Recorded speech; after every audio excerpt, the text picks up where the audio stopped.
I'm reading the...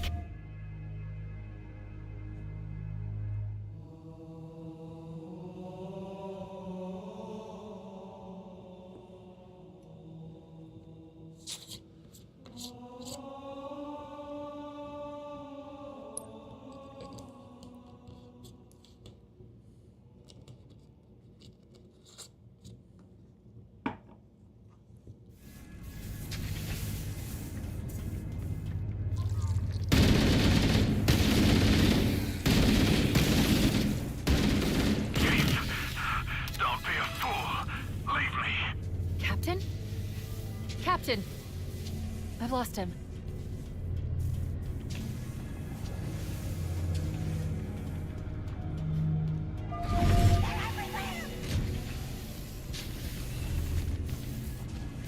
Save yourself! Enemy! Okay. Last one! Oh.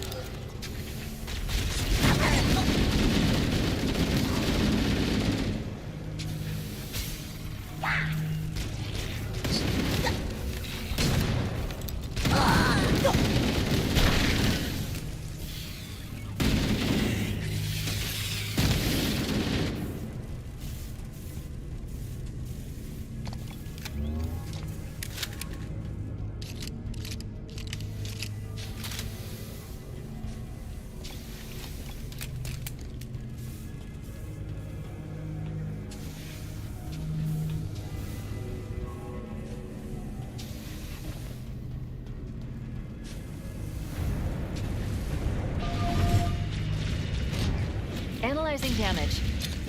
This hole was caused by some kind of explosive. Very powerful if it tore through the ship's hull. All I detect down there are pools of coolant. Is that a barrier? Warning, threat level increasing. That jump into the coolant is looking better all the time, Chief. Trust me, it's deep enough to cushion our fall.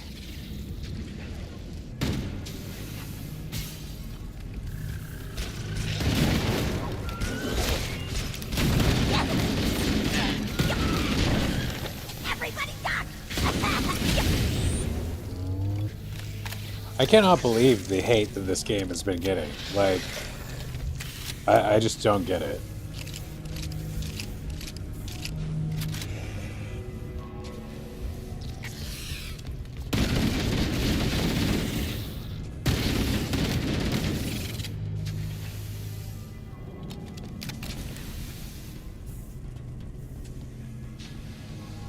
It's not even clear what anybody's upset about either. Like,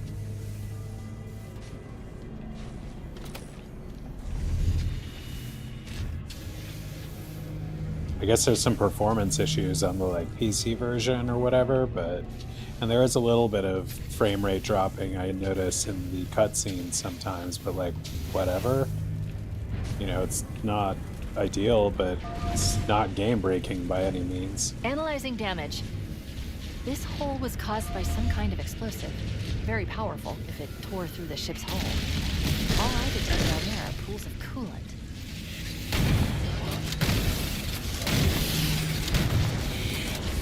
Warning, threat level increasing. That jump into the coolant is looking better all the time, Chief. Trust me, it's deep enough to cushion our fall.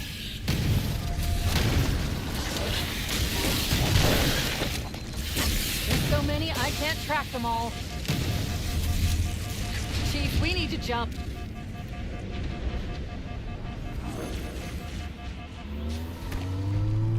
I told you it was deep enough. The crash did more damage than I suspected. Analyzing. Coolant leakage rate is significant. The ship's reactors should already have gone critical. We should head this way towards the ship's gravity ring.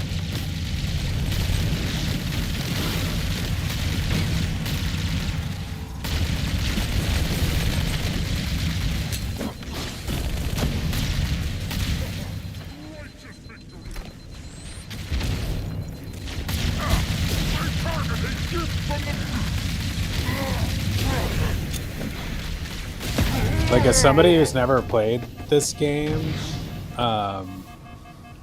you know, in any of its previous iterations, like, this is an absolute treat.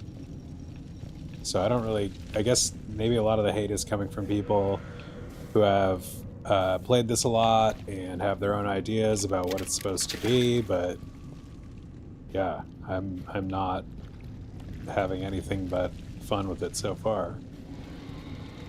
So we have 2 more main story missions, and then we have, I guess, 3 prequel missions available, which is pretty cool. Orders, Spartan. Now pull out. He's delirious, in pain. We have to find him.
Covenant and Flood are attacking each other. I recommend we wait until they've worn each other down. Then we'll only have to deal with the stragglers.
Fuck.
Bunch of bullshit weapons lying around this field.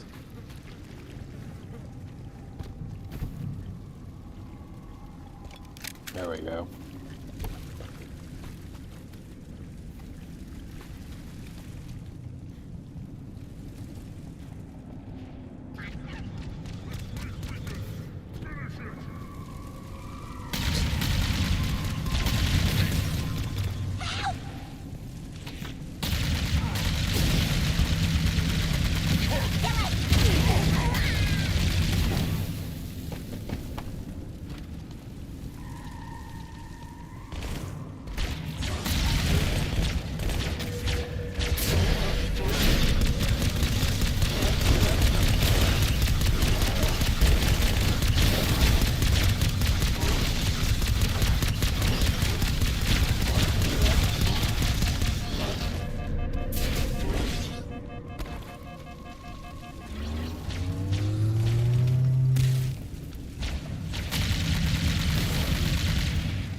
Whoa.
Dude.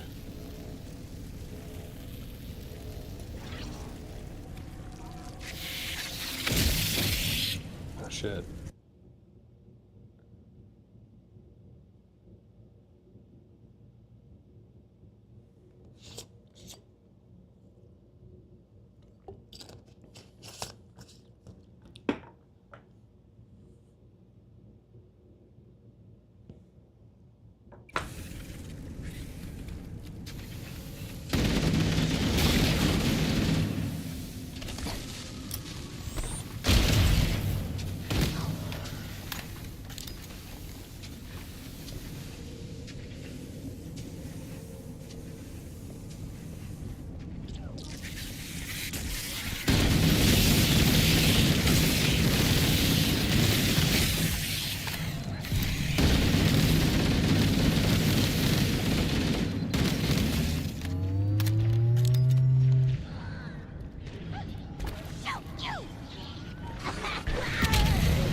there's a plasma. There it is.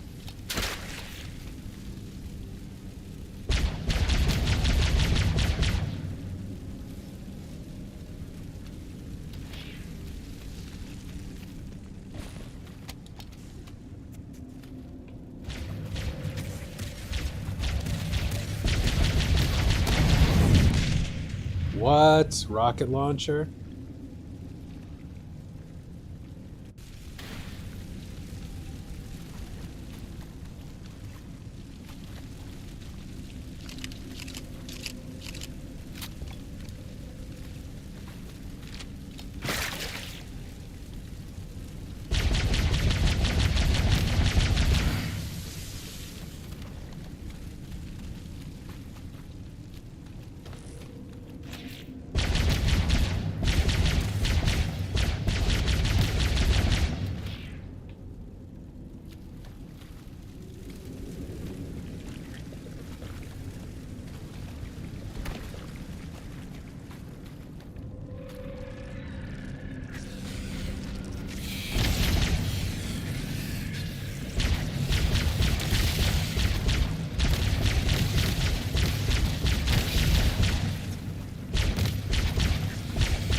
Power source detected. There's the gravity lift. It's still operational. That's our way back in. The captain! His vitals are fading. Please, Chief, hurry!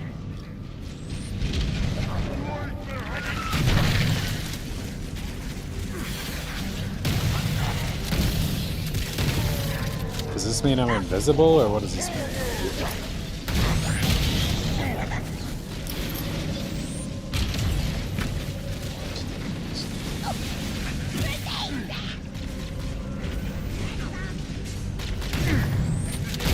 I don't seem that invisible.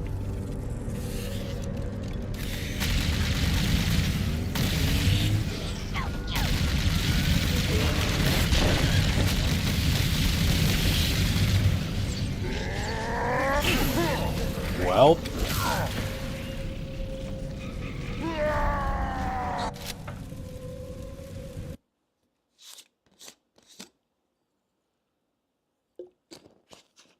You think you're all slick and invisible, and the moment it wears off, gutted.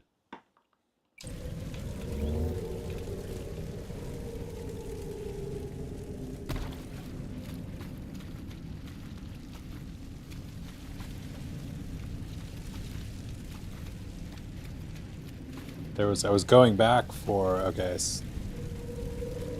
I was gonna go back for that shield, since we had used our invisibility, and you can only have one power-up at a time.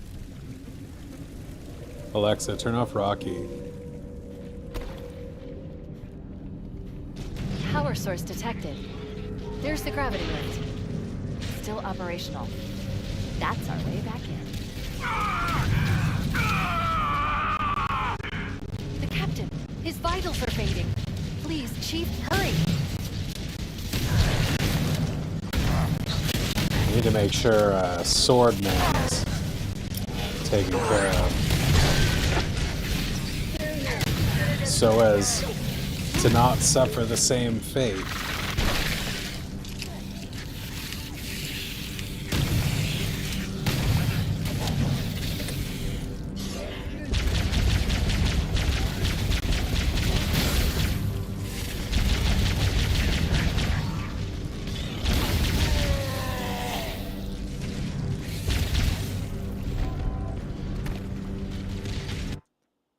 Adam Handley. Wow, the man himself returns. Good to see you, my friend.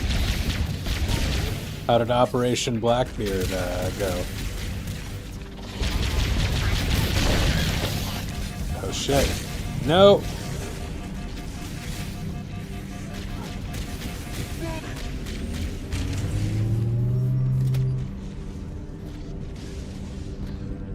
Vacation was great. I did not go out of town, but I spent the time fixing up my second bedroom here in the old apartment that has been just storage of moving boxes for 2 years, and now it's a nice little den.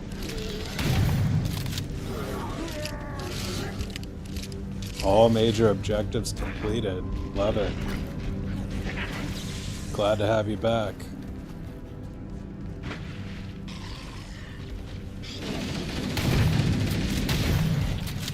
We had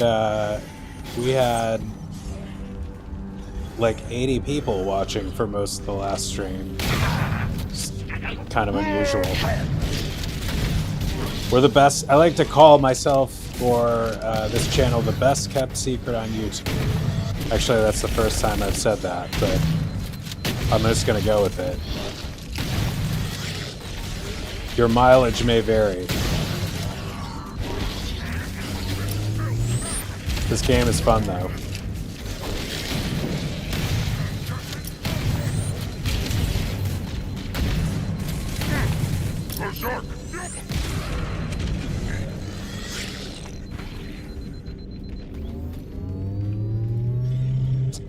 It's possible. We've got to start we finished our Egyptian weighing of the heart meditation that is now posted to Solomon's House Substack, if anybody's interested in that. I do hypnotic meditations and post them on Substack, and we stream the creation of those on this channel. Maybe not as exciting for some as a video game stream, but it feels productive.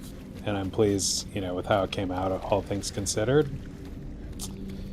But all of that to say, yeah, we're gonna finish this. We're definitely gonna finish this first, because we are on a heater with this one. We've got 2 main missions left, including this, and then I think 3 prequel missions. So 2 to 3 sessions left of this.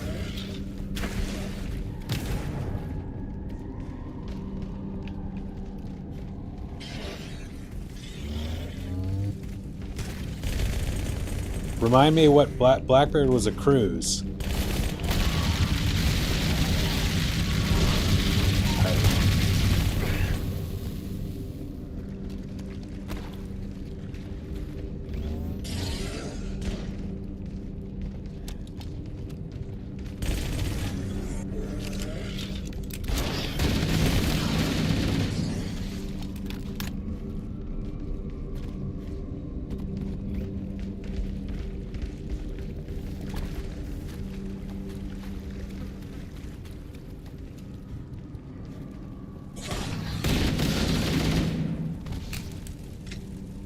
Oh man, it's glamorous.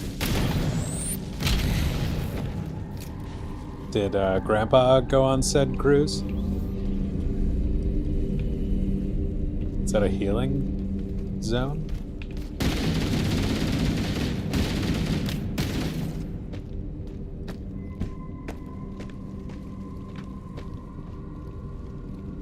Beam me up.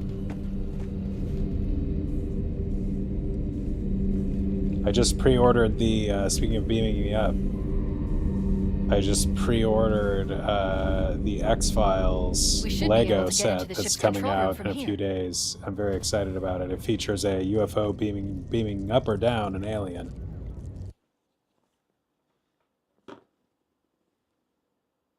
That's great for Gramps, and for an older guy, I'm impressed that he makes it on all of these trips, and you get to spend all this time with him. I hope to be so active and engaged and adventurous when I'm, if and when I am lucky enough to The be an Covenant elderly battle man. net is a mess.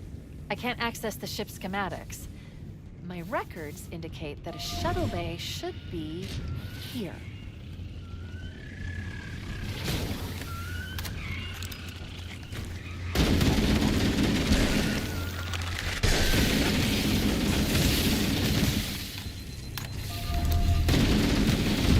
Look, in the corners.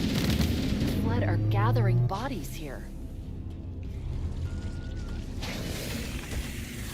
Oh, I know, Adam. I know. I know you won't let me forget either, so one of these days I'm gonna have to do it just so you stop reminding me.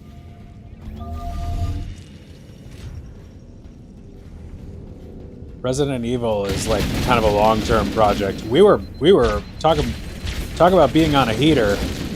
We were on a Resident Evil Bender heater for quite a while there.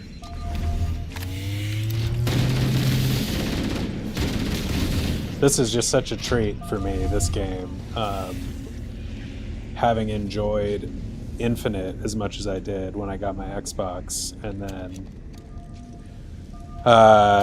not really having this on my radar, so it was kind of a surprise, and then it's on Game Pass, so it's like, here it is, and it feels like playing Halo Infinite, but playing the original Halo for the first time, and so it's a lovely fusion of two lovely things.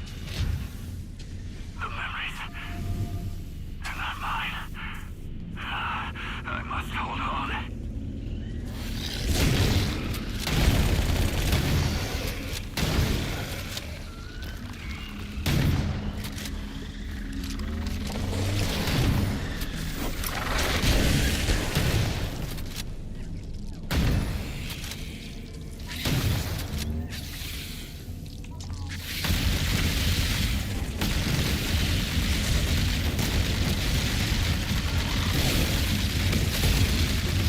These little bugs are the flood grunts, remind me of these stupid little fleas that have been pestering me this summer.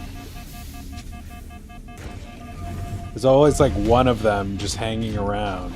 I don't know where they come from. Oh shit. I don't know why they're anywhere. Oh my god.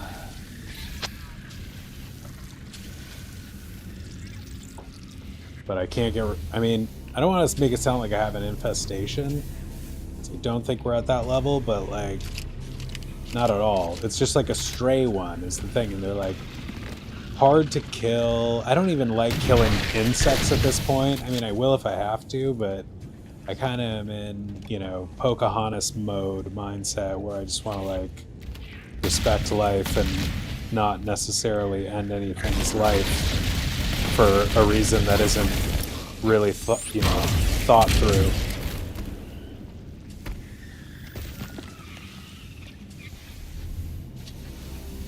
No, we're not definitely not at exterminator phase. My problem is just like one stray tiny flea that will like pester me for an hour, or like a fly that sneaks in the house and then you can actually hear it buzzing, and that's annoying because they're bigger. Patches enjoys it though. It's a fun game for Patches. He tries to eat him. I don't think he's succeeded yet, but it keeps him entertained.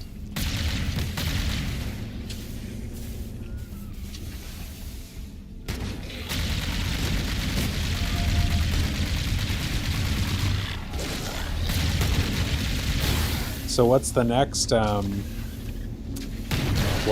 operation coming up? The next mission? on your itinerary?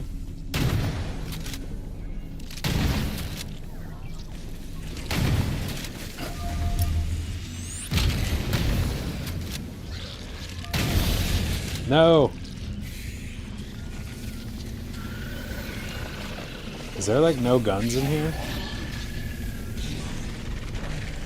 We need some guns pretty badly.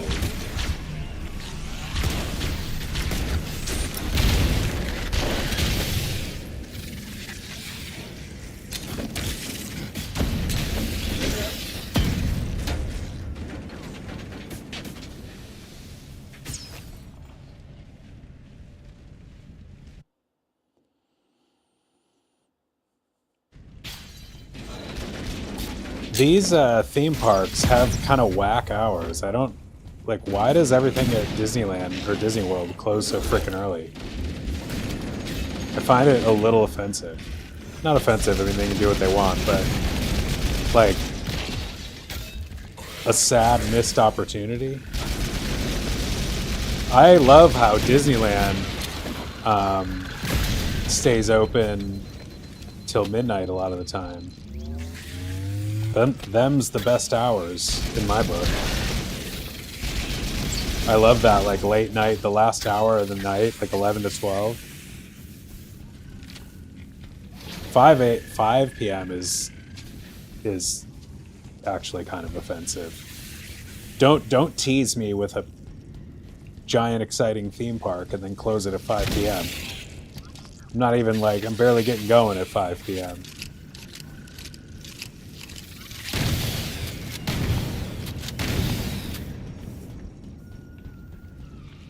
And I know, like I said, Disney World closes really early. Like, I know Animal Kingdom does because of the, you know, animals. And sometimes they have extended hours at some of the parks, but, like, it's a missed opportunity. And it's sad at a place like Animal Kingdom where you can't have, you know, nighttime in Pandora or whatever.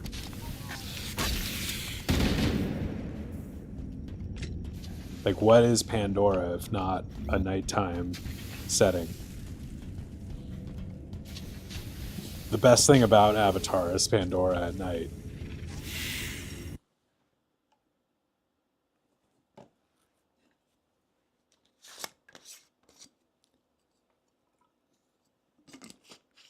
I have to go back to that game at some point. I abandoned it because it seemed hopelessly hard, the part we were at, but I think there's a way to do it I read about. I think you have to, like... It was like a part where you have to infiltrate this, Jesus. You have to infiltrate this, installation, and I was trying to do it from, you know, the ground, and I think you need to do it from the air, or else you're pretty well screwed.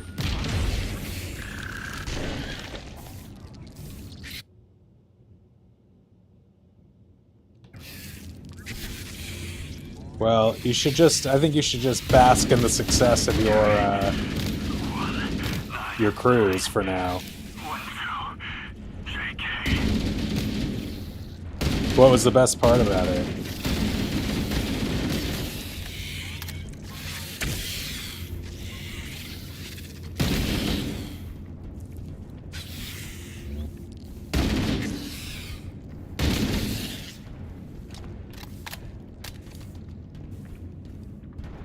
Woo!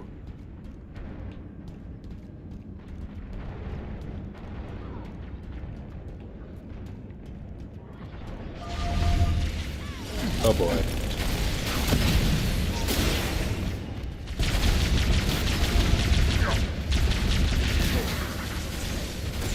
And we got snipers.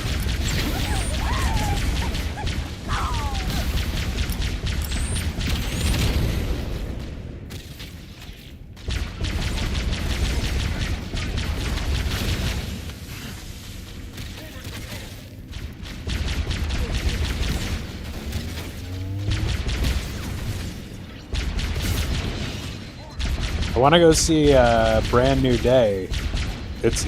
I can't believe how much it's filling theaters. Like, the theaters were already packed for Odyssey, which was pretty remarkable because the theaters have not been nearly. I go to the theater all the time. They have not been nearly that packed. 95% of the time, they're not even close to that. And the Odyssey has been, since it came out, like borderline, almost selling out IMAX theaters, big IMAX theaters, showing after showing. And now Brand New Day came out, Brand New Day or whatever. Yeah, that's the new one. I get them all mixed up. But that came out, and now that's doing the same thing. So they're both going. Both of those movies are just like packing in theater seats in a way that I have not seen in years, honestly, since Barbenheimer. Even Barbie though Barbie wasn't packing them in the way that Spider-Man seems to be. I mean, it did, but it didn't. It felt more.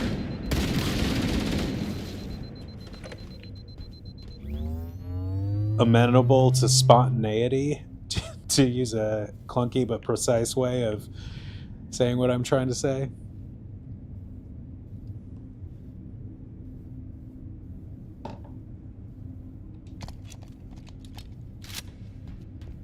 Anyway, Barbenheimer was cool. They're now talking about like some kind of Dune situation that's supposed to be analogous to Barbenheimer, like Dune, and later this year around the holidays is Dune and what's the other one? The Avengers. And so they're trying to hype that up. I don't know what the combo name is for it. I'll be right back.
Patches.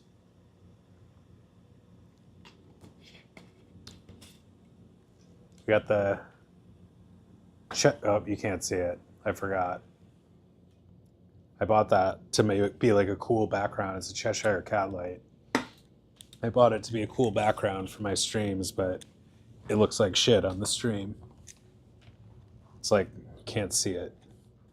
I don't know. People do have neon shit behind them, and I've talked about this, and I want to know what they're doing that makes it visible in a way that mine isn't. St. Thomas. Did you do like a bike ride or something around the island? Isn't that what people do on cruises?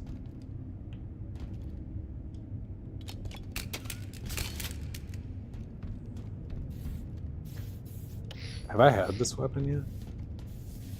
My plans this week are to get a new meditation going.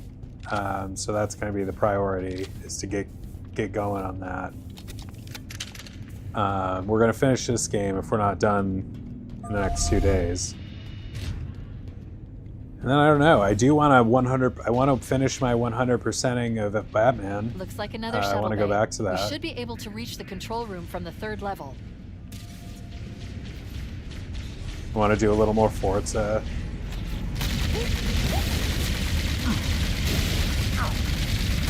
Are there any big games coming out like that I should know about? Oh yeah, we still haven't played. We still have not played First Light, Bond. I'm a little bit nervous about it We played 3 hours of it.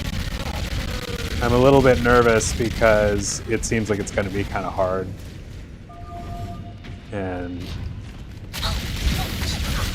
I don't know how up for stealth hard I am. Ooh.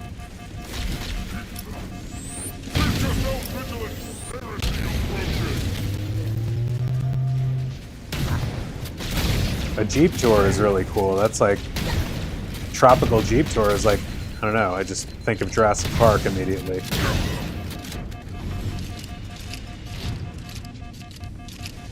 What's the, oh shit. What's the nightclub joke? I just wrecked myself.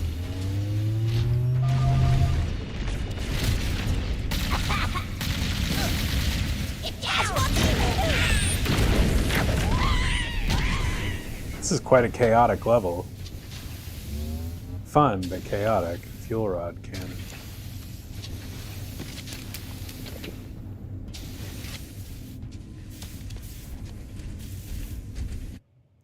You're told to find your contact who is wearing red. Are we talking about Bond?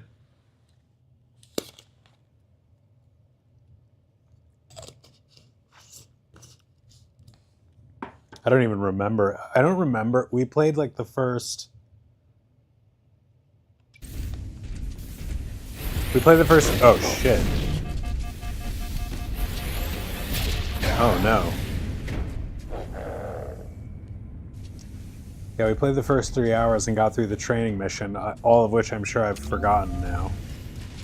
All of my training. Because that was like the first night it came out. Alright, do we do the... Alright, and we gotta remember we have this shotgun here because we're about to get... And look for an escape route, maybe.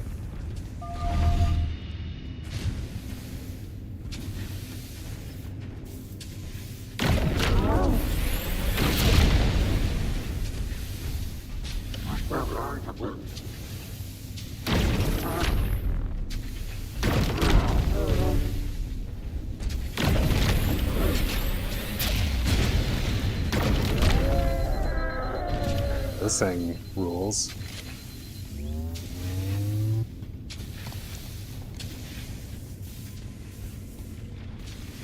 Have you watched people play the game all the way through, Adam? Is it cool?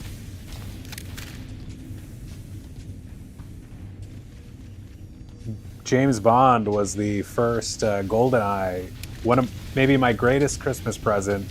Can't remember if it was from Santa or my parents at that point, whether I believed or not, but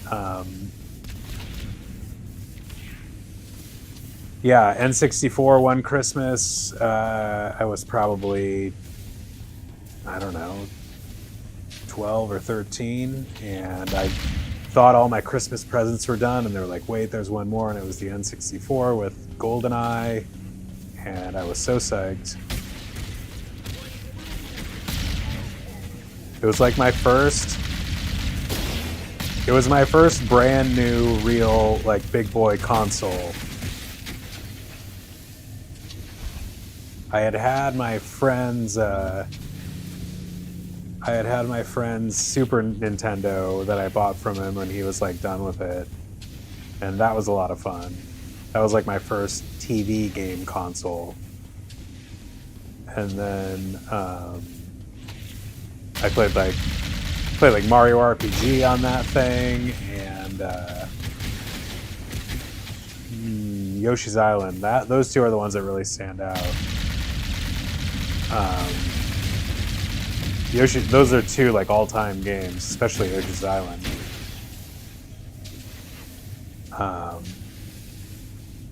The fact that Square did a Mario RPG is like really cool.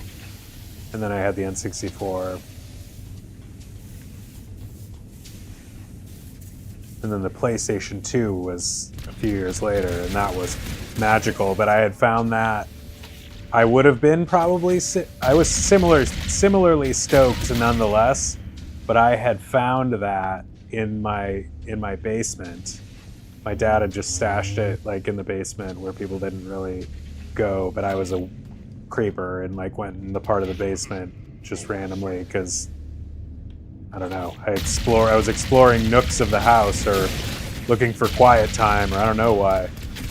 But I found it, and I was like, I knew about it a few weeks before Christmas, and I was pretty psyched about it. I also had a Dreamcast in between those, I think. Good times. This is my first... Oh no, my first Xbox was a 360. My friend had gotten... I don't know, he had like multiple of them. He was like a rich kid, and in college gave me a 360. So I did have one of those and played that a little bit.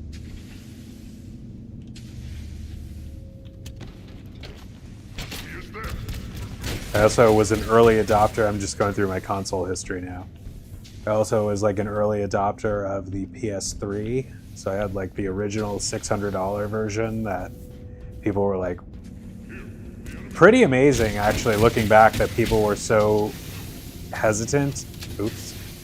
They were so hesitant about the PS3. Understandably so. It was $600 in 2006.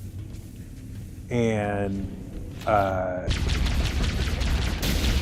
guess I'm surprised just only because it was following the most successful game console ever, which is PS2. I think it's still to this day. Switch might have overtaken it. Switch was another like day one revelation that I pre-ordered that in 2017, and Switch came out, and I was just like, well, this is amazing. Playing like Breath of the Wild, like you get that your first game and you discover the Switch and how great it was for the first time. And I had the Wii U, like I had a Wii U and was like sticking with Nintendo through that. And it seemed like they really like accomplished what they were starting to go for with the Wii U, with the Switch, and just like made the tweak that made it work perfectly.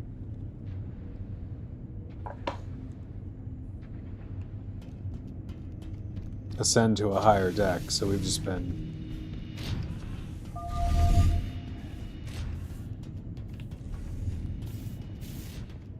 The Wii U, though, like, I still have it. I actually might bust it out at some point, but there's, like, almost no reason to, because anything that you could play on the Wii U has been ported to Switch.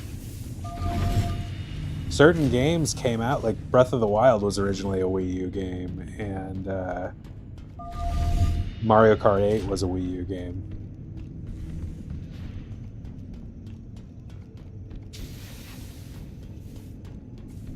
The Wii U was sweet. It was just like not entirely sure what it wanted to do most.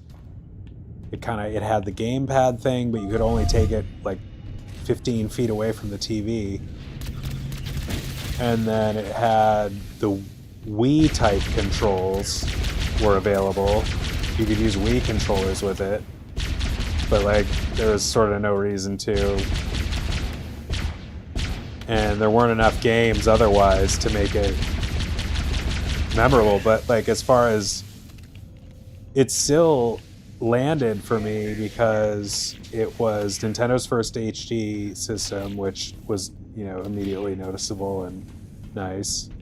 And then you know, had Nintendo games. But they didn't really release any, other than before Breath of the Wild, they had not really released a ton of true bangers, like first party bangers on that. They were doing things like Pikmin. And then they had some platinum games like Bayonetta and The Wonderful 101 or something. OG Wii was an amazing story. I mean, I just love to see how these consoles do like across generations, because it's so up and down sometimes, and interesting like what makes or breaks them. Like the Wii was such a home run for them in a sort of out of left field way, where they were not trying to compete with, like, up until that point they had been trying to play the tech competition game with, you know, other competitors. With N64 was like the most powerful hardware of that generation. GameCube was right up there. And then they kind of fell behind in that era, but then they were like, okay, we're going to do our own thing, and they did that, and it just worked out marvelously. Followed it up with the Wii U, which was like a one of the biggest failures ever for a company of that size and reputation in the industry. And then totally redeemed themselves with the Nintendo Switch generation. People were like wondering what Nintendo was gonna do, you know, like it just looked really bad after Wii U because they sold, I think the numbers on like Wii, original Wii was like 100 million units or something, and then, you know, way more than that even for Switch, and the Wii U sold something like 13 to 15 million units.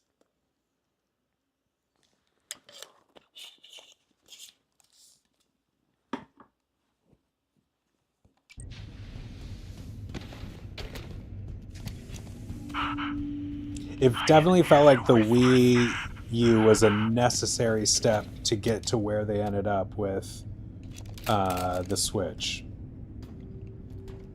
Growing pains.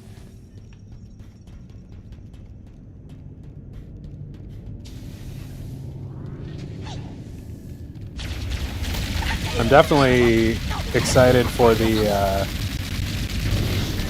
Ocarina of Time remake. That's definitely one of my peak gaming experiences. I remember seeing that game at like Sears growing up and just being amazed, graphically amazed. Ditto for Mario 64 when that was like on display at Sears. And you could play it before I had it and before I like had any top tier video game consoles. Like I didn't have a PlayStation. I was just blown away by N64. It seemed so magical, really, like Mario swimming through the water and that music. Dun dun dun dun dun dun dun. And then Zelda with the visuals on those were just like, there's been a few times in my gaming career where I've just been like floored by the visuals of a new machine or whatever. And that doesn't happen much late anymore because like the returns have been more and more like nuanced and less dramatic across generations. Like this generation versus the PlayStation 4 generation, you know, are, this is a step up, but it's not like it felt going from Super Nintendo to N64.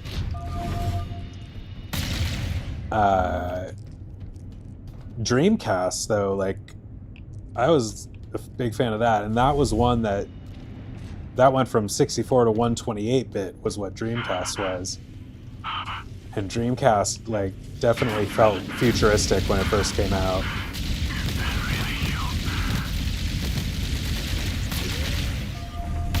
That was a cool machine.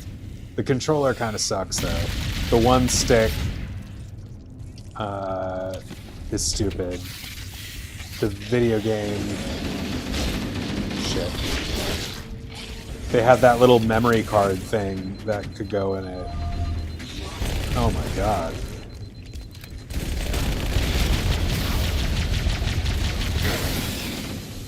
Which, like, theoretically was supposed to do stuff, but really was just an extra thing you had to buy. And it was chunky.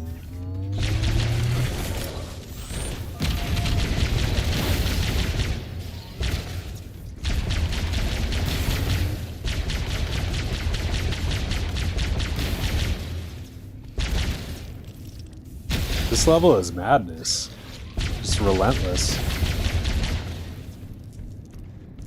And they're being stingy with the weapons as well. Ish.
control room should be this way.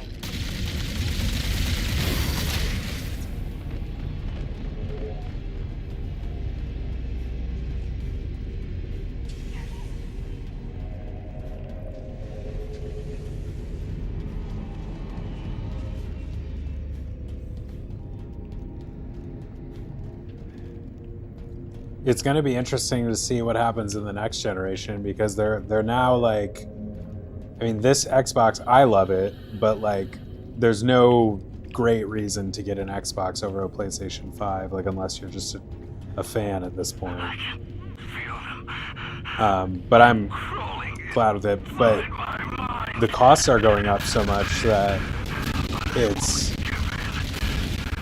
going to be hard to get a lot of players into the next generation.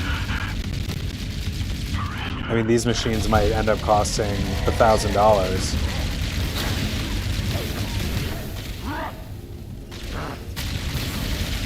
And that's a sad thing. Like, this, I guess AI is a big reason these costs are going up so much. And I love me some AI, but it sucks as a gamer. It's crazy that this Xbox Series X is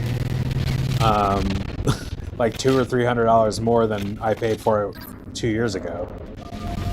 This is not what you expect historically as far as video game prices go. And they recently raised the price of the PlayStation 2 because they had to.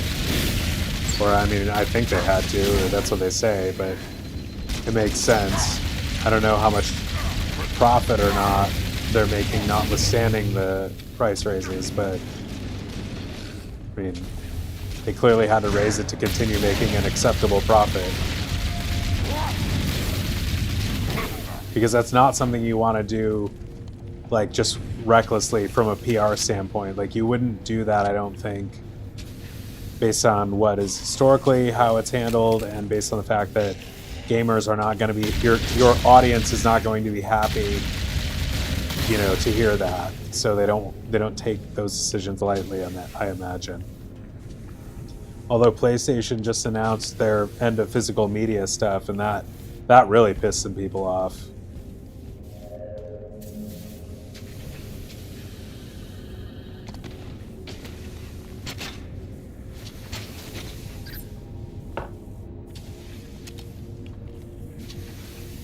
That was like kind of, I take that as, I mean, whether they handled it really well or not, like, I take that as kind of a rip the Band-Aid off moment, because like, I'm sure just the numbers don't make sense to keep like making physical media when only like collectors buy them at this point. It is sad for like small game shops that, you know, that depend on those types of sales. BRB.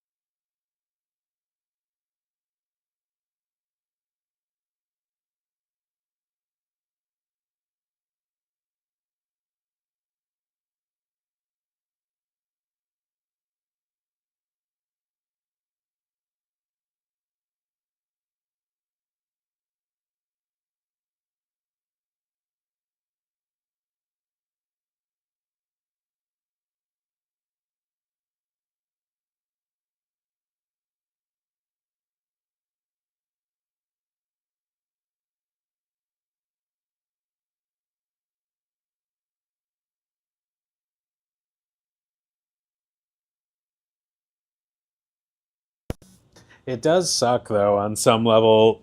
You know, I mean, digital media, I have a bunch of like digital movies and things, and I'm not too scared that they're going to disappear from Prime any day or something, or Google, but they could.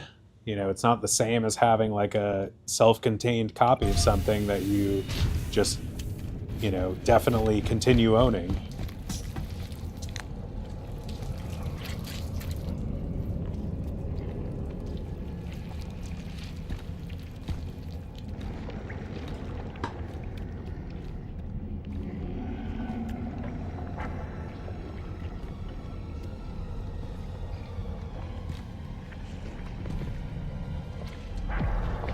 This is giving me It vibes.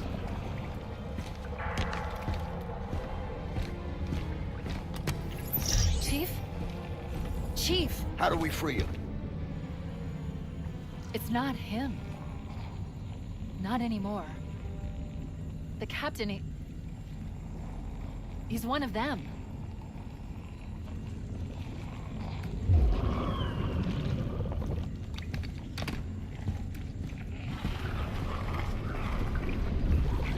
Kind of looks like Baron. We can't The let Baron the flood from get off Dune. this ring. You know what he'd expect. What he'd want us to do. Harkonnen.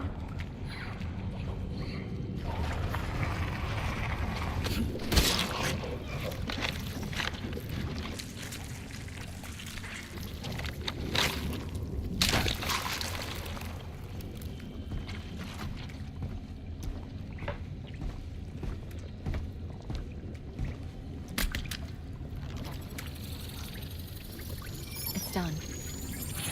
I have the code. We should go.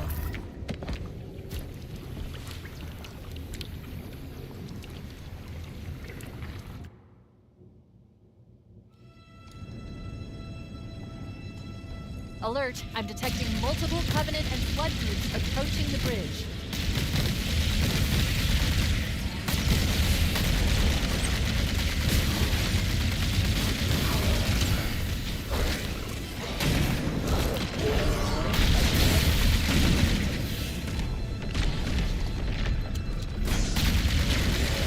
Keeping this, oh shit, I'm keeping that big weapon at great cost right now, but it'll be useful for that guy. Alert! I'm detecting multiple Covenant and Flood groups approaching the bridge.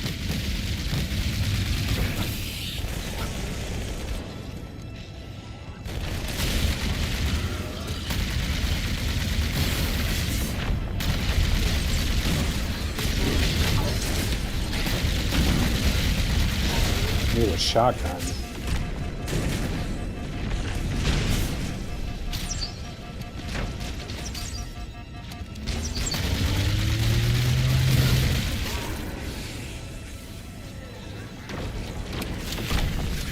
Ask and you shall receive.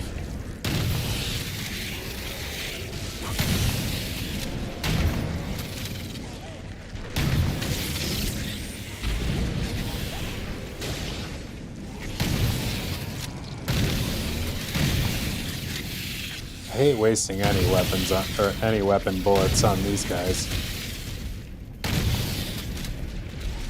And the shotguns are not as good against them as I wish they were. Okay. Holy smokes.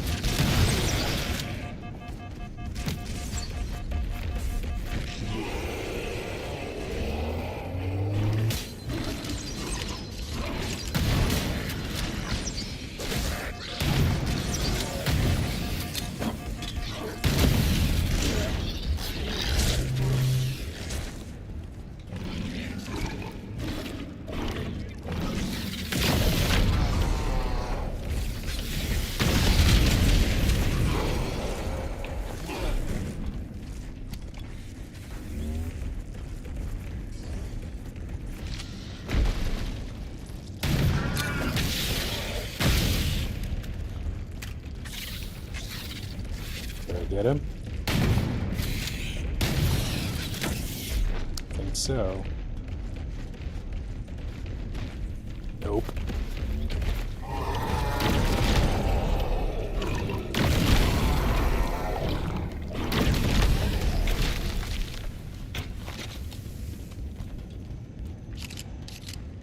And that is why we kept that weapon.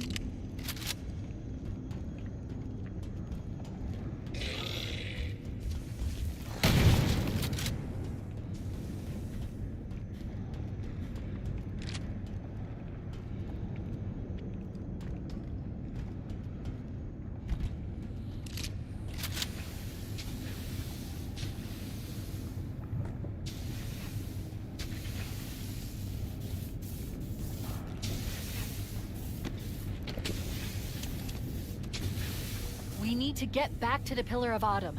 Let's go back to the shuttle bay and find a ride.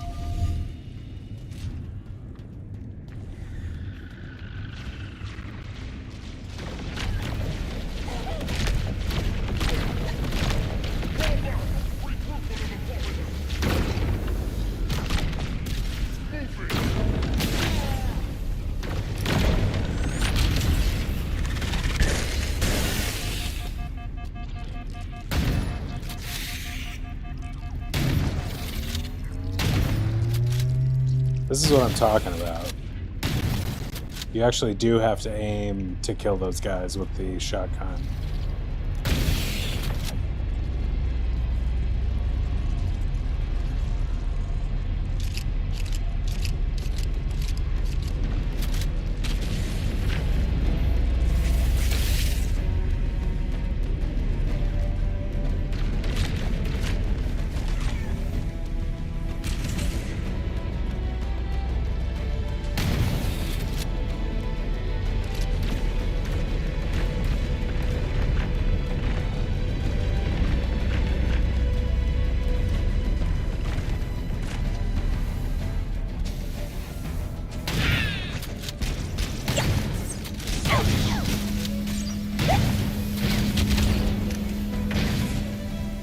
They're everywhere.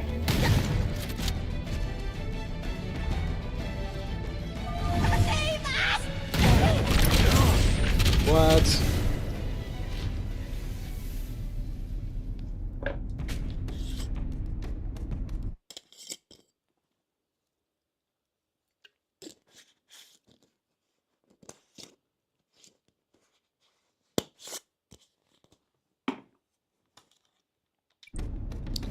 Like these screw top cans, because you get a full pint and you can kind of close it in a way that feels like you can drink it slower without losing as much carbonation.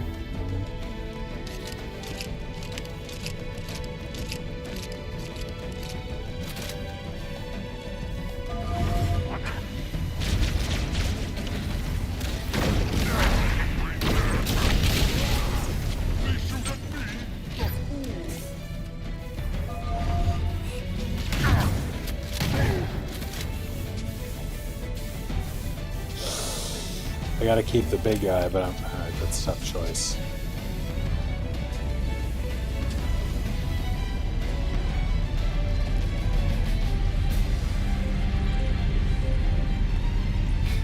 Perfect.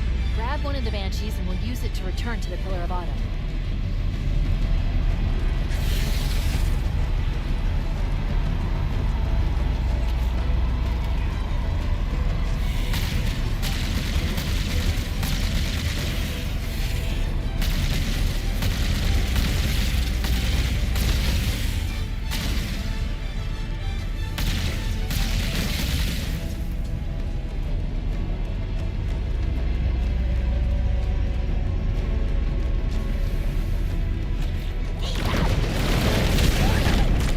Oh!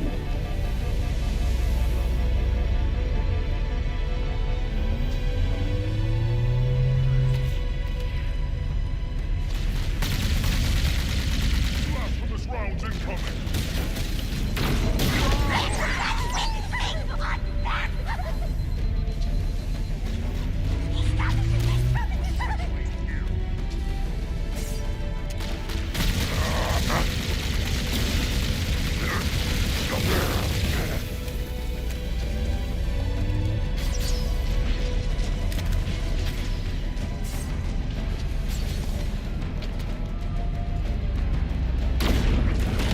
Oh no, was that... Died, but I also may have blown up my ride.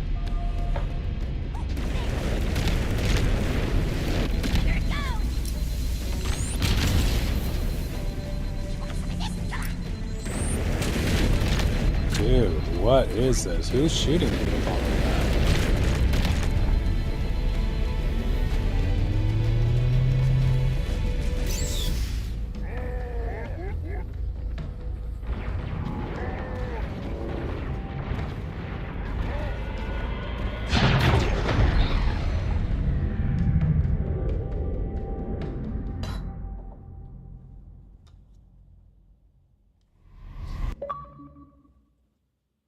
Mission complete.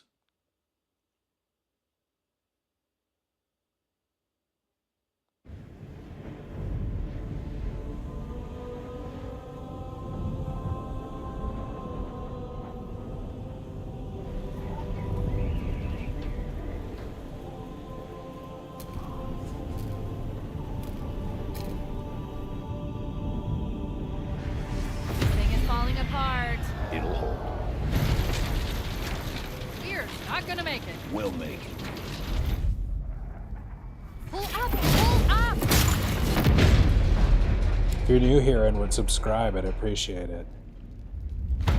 It's hard to get traction, but that's maybe I'll just keep it at. I'll ask once. You did that on purpose, didn't you? There must have been something wrong with the coordinate data.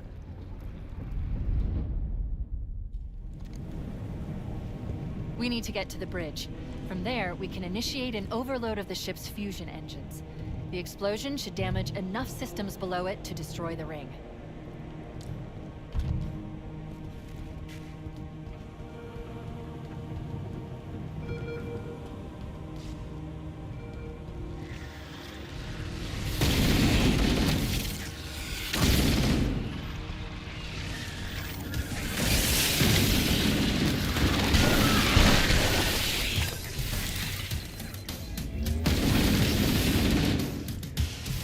Tomorrow night, there's a good chance. I mean, if there's more of this to play, there's a good chance.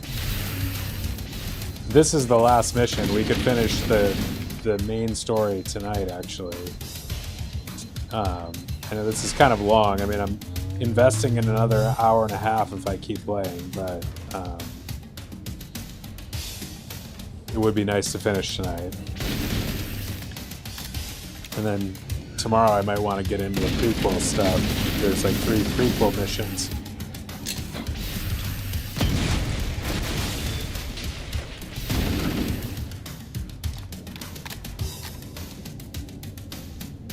I may be on this until I get through all of it, because we're on a roll and I like it, and there's not that much more to go. But I do also, and people are watching, which is nice. But I do want to play more Batman. We're what, at 85 or 85% completion on that?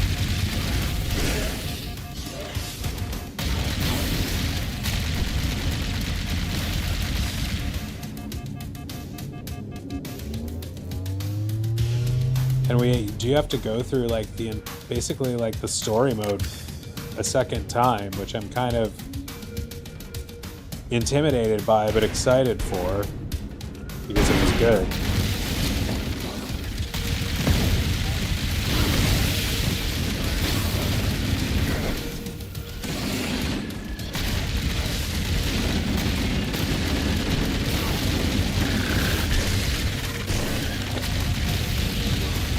No. Fuck.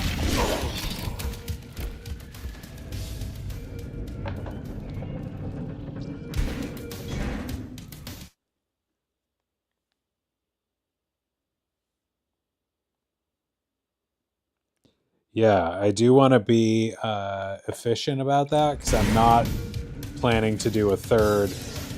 I'm definitely not planning to do a third like story playthrough on that, as much as I enjoy it. Too many other video games to get to.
Needler is such a weird weapon.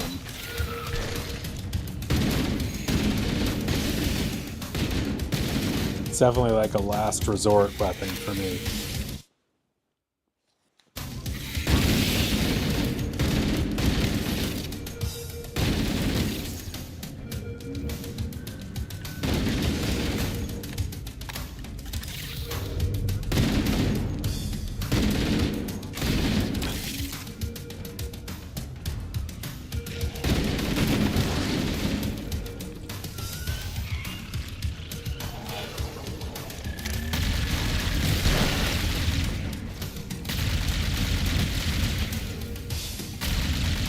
I'm finally getting properly used to my glasses, which is nice.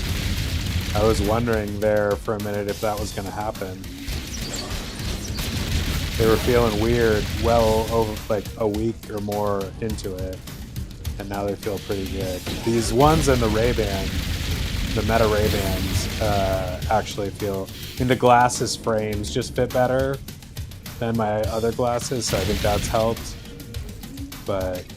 yeah, I mean, you can certainly tell playing a game like this. Like, my eyes would have been done after like a half hour without them.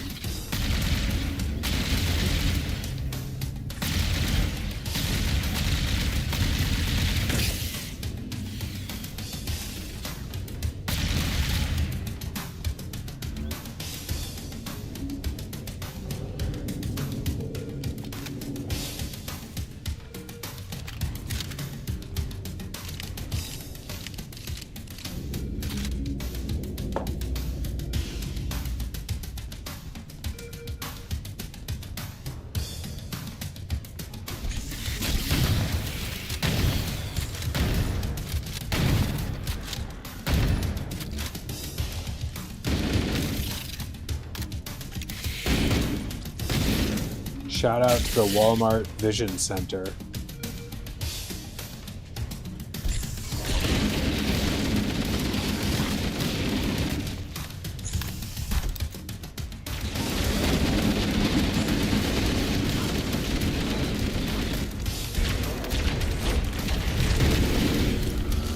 Oh no.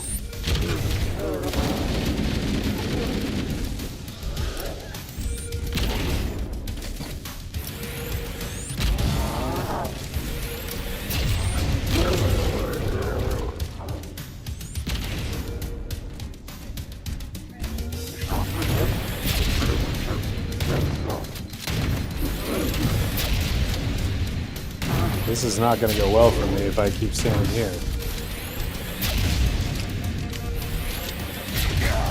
What the... where can I go?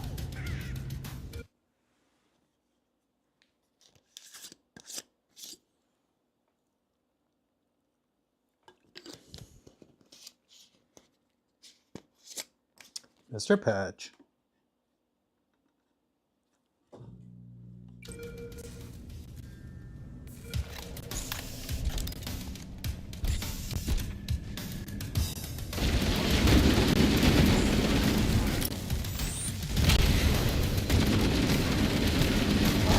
I also didn't go out of town for my vacation because last week because of the frickin' wildfire smoke. That was part of it. We got it kind of bad around here.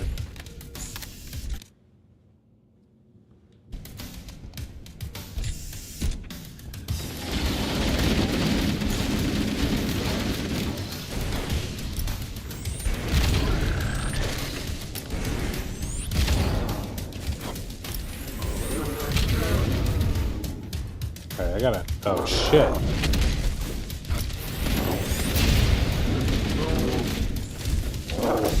What the fuck?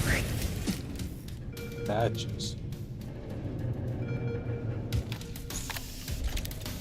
Well, that's not gonna work. It's such a tease because the first one's so easy.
Are we on the autumn right now?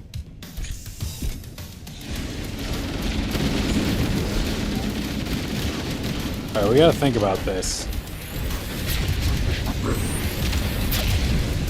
Dude! I guess there's no time to think about it, and the first one is apparently not that easy. Or they just started us in a new place, maybe. Maybe they gave us credit for the first one? That was a waste.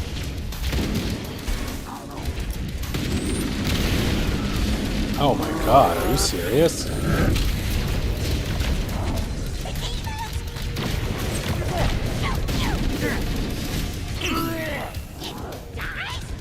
Wow, this got hard.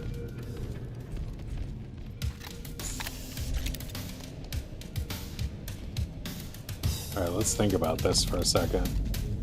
We have a shotgun.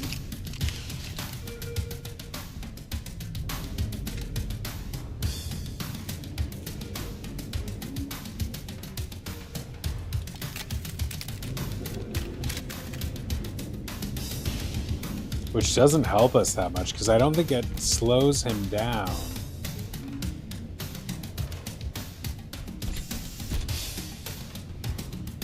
But maybe we need...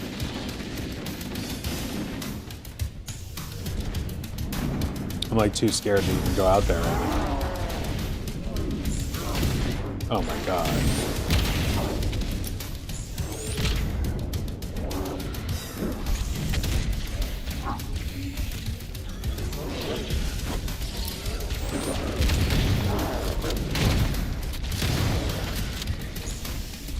I feel like they're hardier all of a sudden. Oh, checkpoint.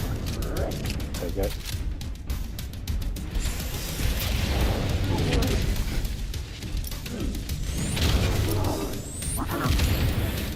That was good. That was less good.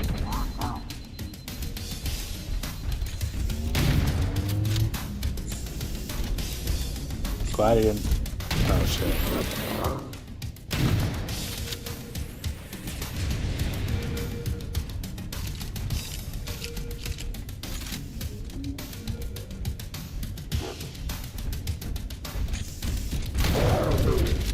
Did I get him? Is that both of them? Woo!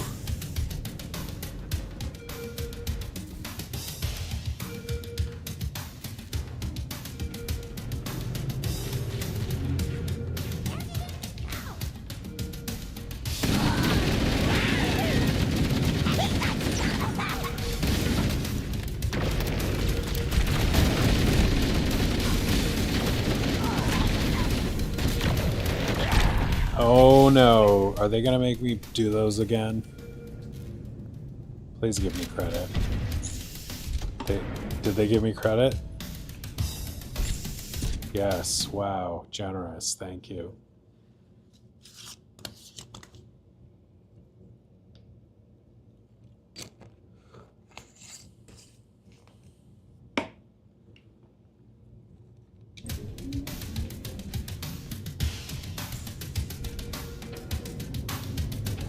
Alright, so they have big boy guns.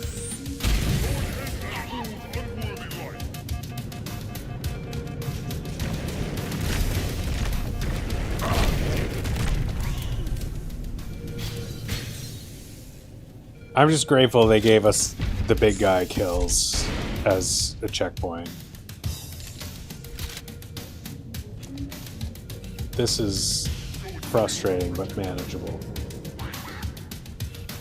Forza Horizon.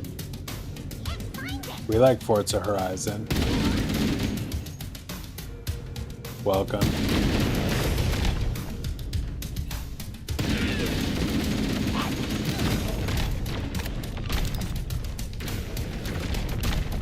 Yikes.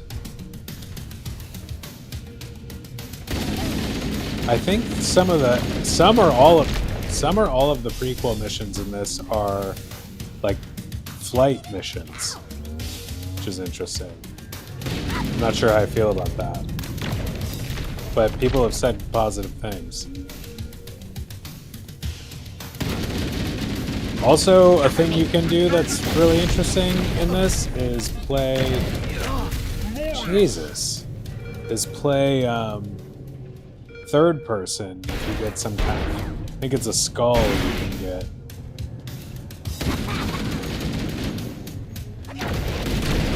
They all have explosive weapons. That's insane.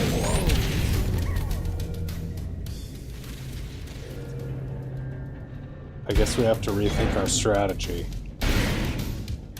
Don't get Halo. You mean from a story standpoint or an appeal standpoint? The appeal to me is that it's just like a rollicking good shooter. And of course is not just that, but like sort of the OG rollicking good shooter as far as the modern era is concerned. Like Halo was an absolute phenomenon. I think like people maybe are judging this too harshly because they're expecting it to like live up to some of that, but like it was like a really big deal that's really hard to replicate culturally. Unless they like somehow like manage to innovate in a way that completely like outdoes everybody else like suddenly, which doesn't seem likely. Because that's basically what they did when Halo arrived on the scene. There was no shooter, I feel like, at that time that was like as good and as smooth and as like just all around modern as the OG Halo was.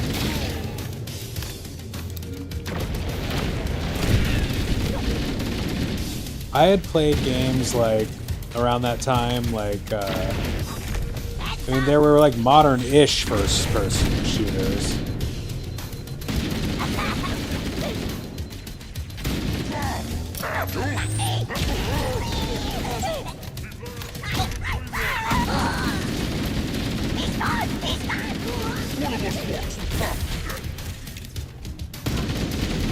I had played games like not Call of Duty, but Medal of Honor was one I liked. And it was pretty good, but I don't know. Halo was just in a class of its own when it came out.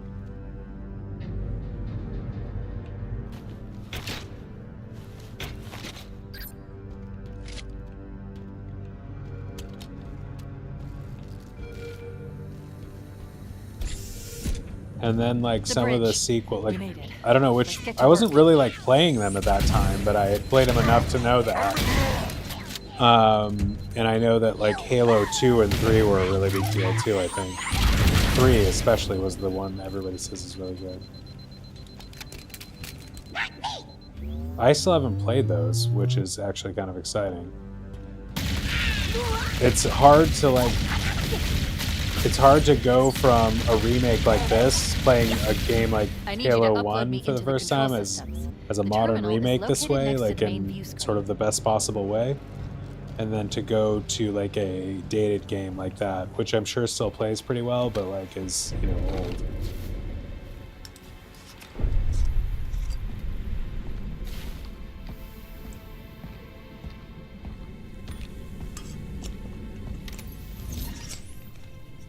I leave home for a few days and look what happens. This won't take long. There. That should give us enough time to make it to a lifeboat and put some distance between ourselves and Halo before the detonation. I'm afraid that's out of the question. This guy. Oh, hell. Ridiculous! That you would imbue a warship's AI with such a wealth of knowledge. Weren't you worried it might be captured or destroyed? He's in my data arrays. A local tab? You can't imagine how exciting this is. To have a record Season your dinner is not that small of a thing. Human history is fascinating. That's fucking disgusting. Oh, I would have asked for something new right away. I definitely would not eat it. Destroy this installation, as well as this record. I am shocked. Almost too shocked for words. He stopped the self-destruct sequence. Why do you continue to fight us, Reclaimer? You cannot win. Give us the construct, and I will endeavor to make your death relatively painless. At least I still have control over the comm channels. Where is he? I'm detecting taps throughout the ship. This is also the Sentinels, most original likely. As for chief the voice. monitor, he's in engineering. Steve Downs. I'm gonna drink a half of a beer. I don't want to drink too late. It's my last beverage for tonight, and I don't want to drink too late because that never goes well.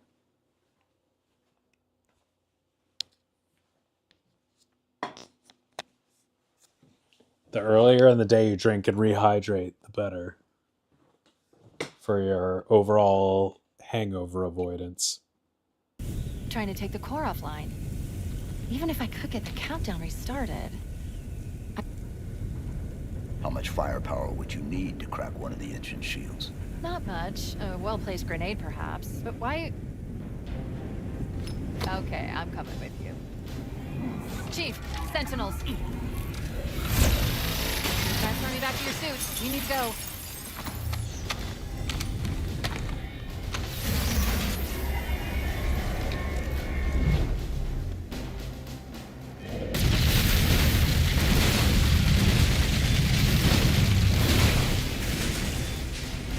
Forgot you can crouch.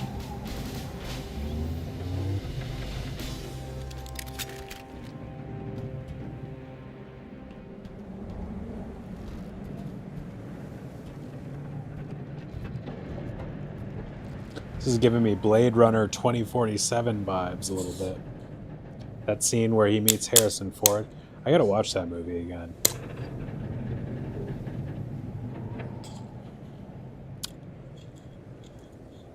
I wasn't even like a big Blade Runner original guy. I mean, I respect it, but like, I didn't care that much. But then when 2047 came out, I was like, this is a cool movie. It was just very well done. And Dennis Villeneuve, or whatever his name is the guy who's done the Dune movies. Same guy. You can see, you know, a lot of that same filmmaking style. Where are we going? Chief, we need to get to the engine room. That's the only other place where the monitor can override the self-destruct sequence. This game even now, I'm just mystified why people hate this game. Head to the cryo. I guess it Should must be able to like get to the Halo, engine through there. like fanboys or something that like are just upset or gonna be upset that it's not making them feel exactly the way they felt when they first played Halo or something. You know, like there are just people there, like out there. I don't understand. But like people, respectable outlets were not. It wasn't just like trolls online, kind of like lukewarm at best on this. Some people were high on it.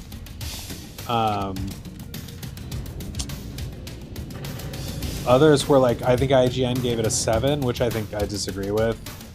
I mean, these people all must just have opinions on what Halo is supposed to be like for them, and this isn't like a Halo such a high standard that nothing can live up to it or something. Because I just feel like this is such a fun game. Like I don't get it, and it looks great. Digital Foundry liked it. They're maybe my favorite gaming channel actually.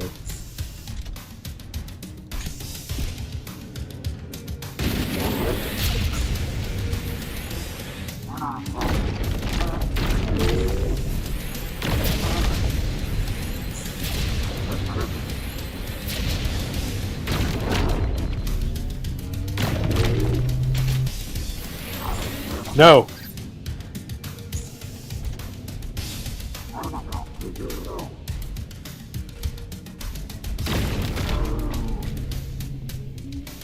This weapon is badass. It makes the rocket launcher look like a piece of shit. Maybe not a piece of shit, but like the rocket launcher is like a fraction of what that thing is, just based on the capacity and the speed.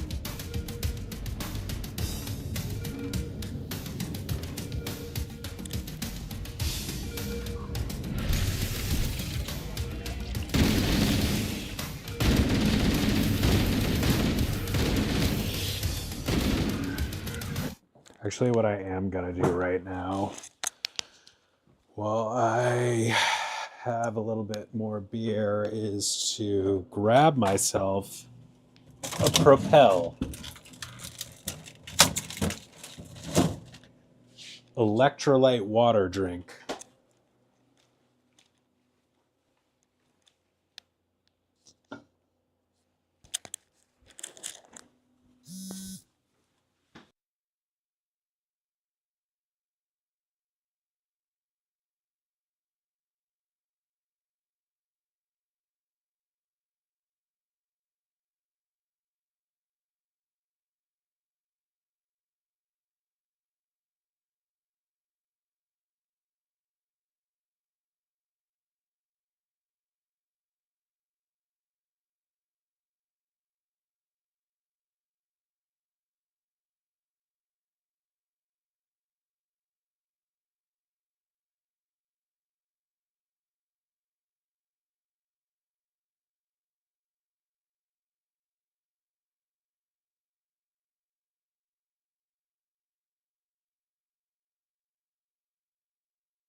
I'm really feeling for you with the sneezing and the dinner thing. That's really disgusting. I'd like to hear more details. Were you at a restaurant? You say some kid, so I assume you were at a public eating space. You wouldn't really say that about somebody who was at your family dinner.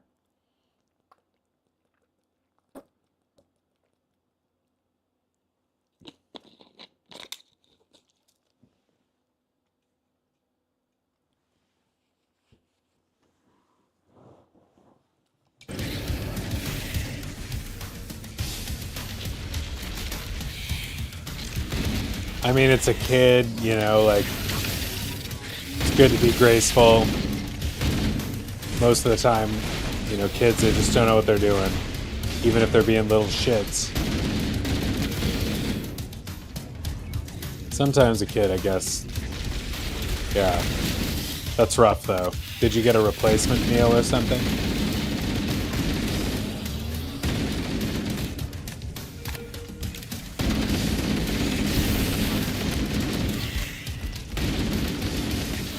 These guys feel a lot stronger.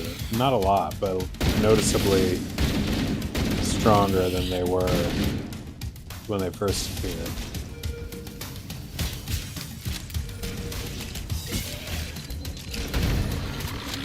You didn't. Oh, man. Oh, it was an airplane meal, airport meal.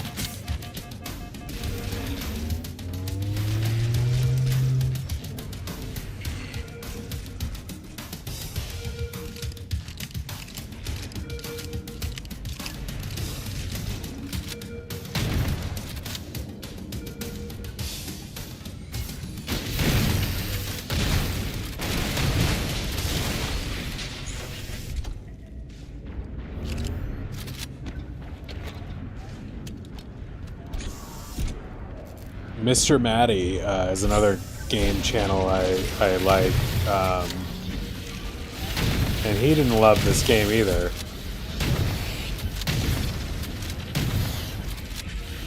I didn't even like bother to listen to what his issues were because I'm just like, I don't know, man. It just seems very petty. I can hardly imagine what his issues really were. I'm not saying it's a perfect game, I'm just saying it's pretty good. It's pretty fun as far as games go. Shooters. What else do you want? There were a lot of haters about Halo Infinite too, and I thought Halo Infinite was great. It just, I think it is just that they set such a high bar.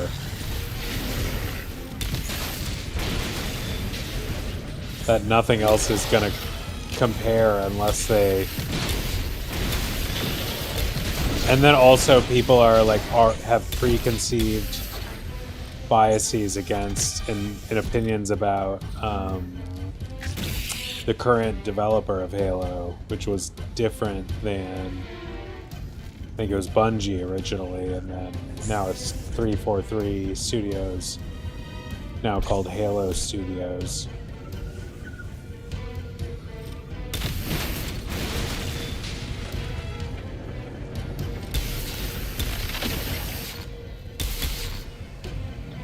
Also, Halo has been, you know, I would say there's no other like Microsoft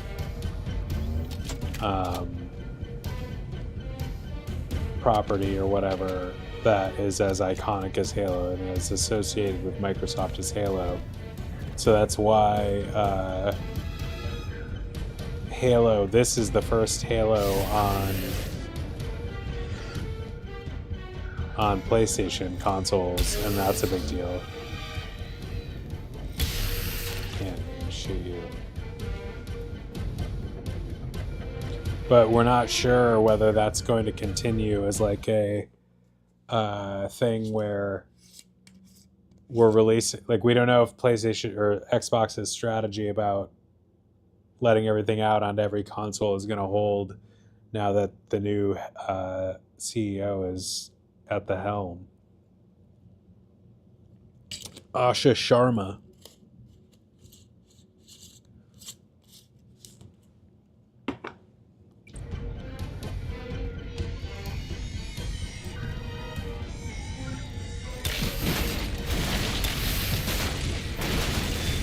If anyone here is new and would not mind liking the stream, I would appreciate it.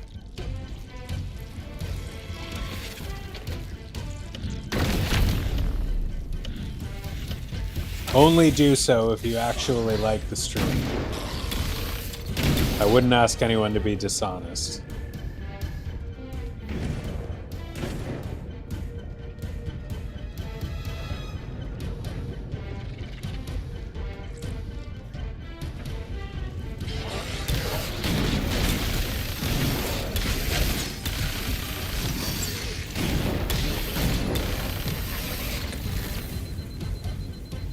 I hate to be the like and subscribe guy, but I feel like you kind of have to on some level. If you want to grow at all. Maybe not at all, but...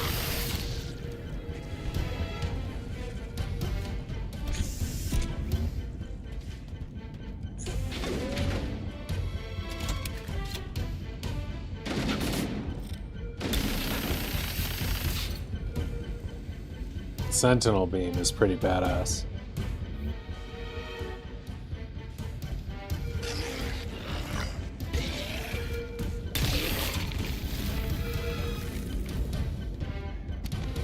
Still don't want to give up my bazooka, my alien bazooka, just in case we run into some big guy that we really want to use it on.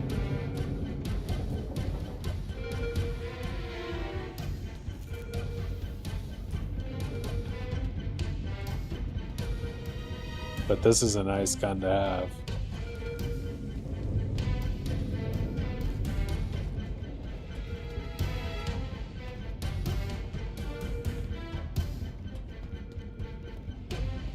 Digital Foundry is so interesting because they are like so technical. Like it is like nerding out hard, but they do it well. And you know, they use all of these acronyms. It sounds like they're talking like a different language if you're not like totally up to speed on all of the like latest tech. Yeah, we got the DSLSR and the GST-75 scaling on this, and so you know it looks, and they just like they roll these terms off of their tongue like effortlessly without like explaining. I would love to see on that channel like text on the screen saying like what the acronym they're using means. Like give a like full readout of the term and then just give a brief description of what that is. I feel like it would really help like normies on their channel understand what the hell they're talking about.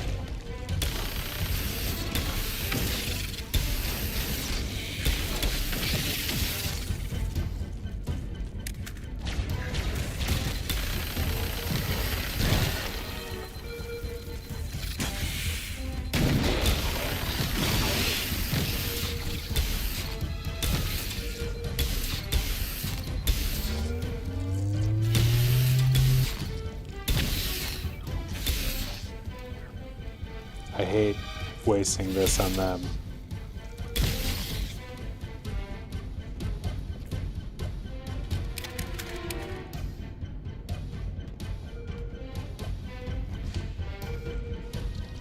Rocket launcher? We could go rocket launcher and the other thing. Get ourselves in trouble with that. We blow ourselves up, I think.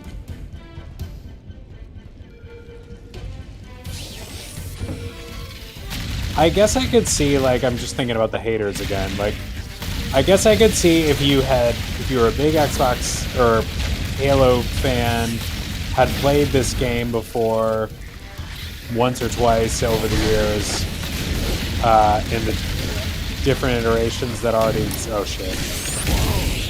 I couldn't even get out. You know, you might have been looking for more. I feel like I came at it just like happy to get what I got.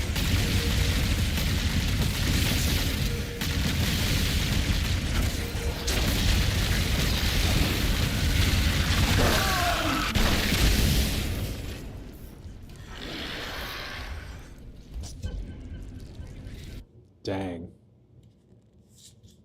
The maw is right. I don't know what the maw means, but it sounds like a thick swarm of enemies.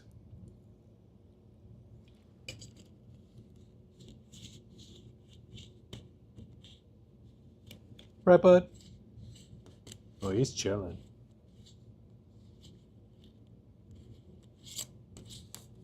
We had a very snuggly Saturday afternoon in my new backroom den, which is just like when you're in an apartment that isn't huge, opening up one of two rooms for use is a kind of a nice change. It's meaningful.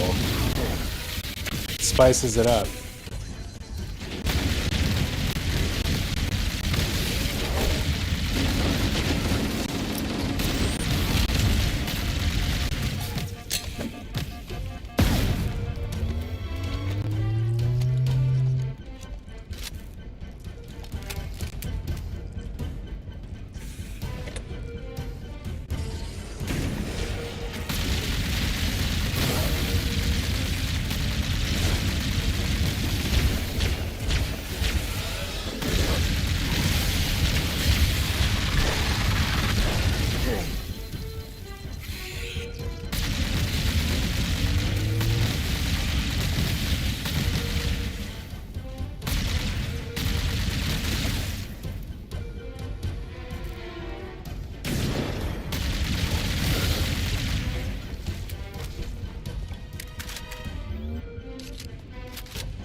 That is why we hung on to this weapon.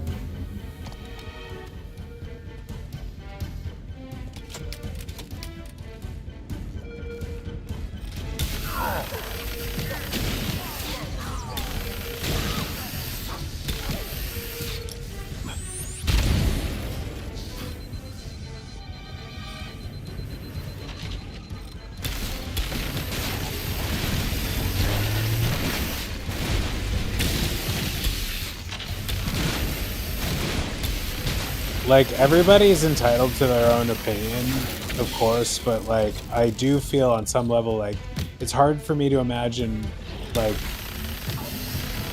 cynicism not playing a role, or entitlement or something, like, expecting too much. I don't know, this game just is so fun. I don't understand how you hate it.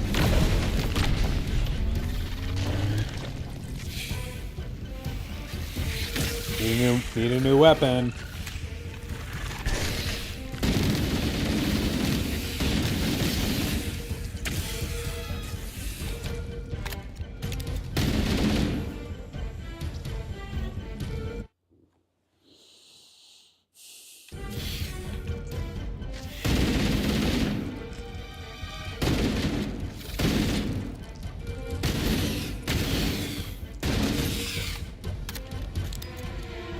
Depends on your perspective, though. Like, a guy like Mr. Matty, who probably plays more games than I do, you know, might have his own higher standards or something, but I don't know.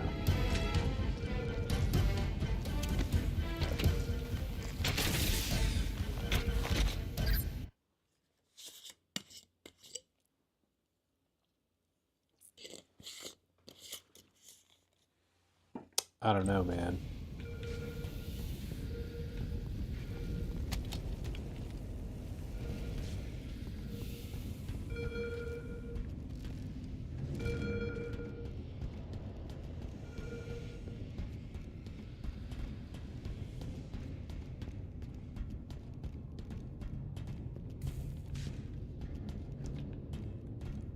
Speaking of asking for attention, there's a woman named Savannah Cannon who is an OnlyFans model who is now on YouTube and I guess TikTok probably and other things, making shorts where she gives like conservative culture war commentary while sitting with her legs spread and like her feet showing. It's basically like baiting gooners for attention while like spouting off like, I don't know, like grievances, right-wing grievances. It's interesting. It feels like the lowest form of communication.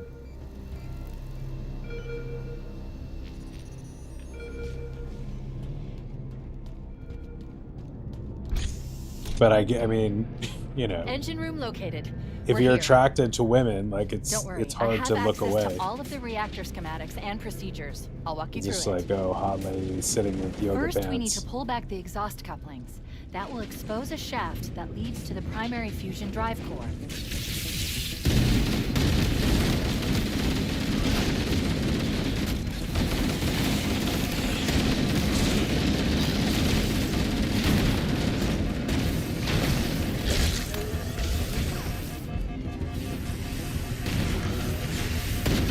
Sitting in a very provocative way.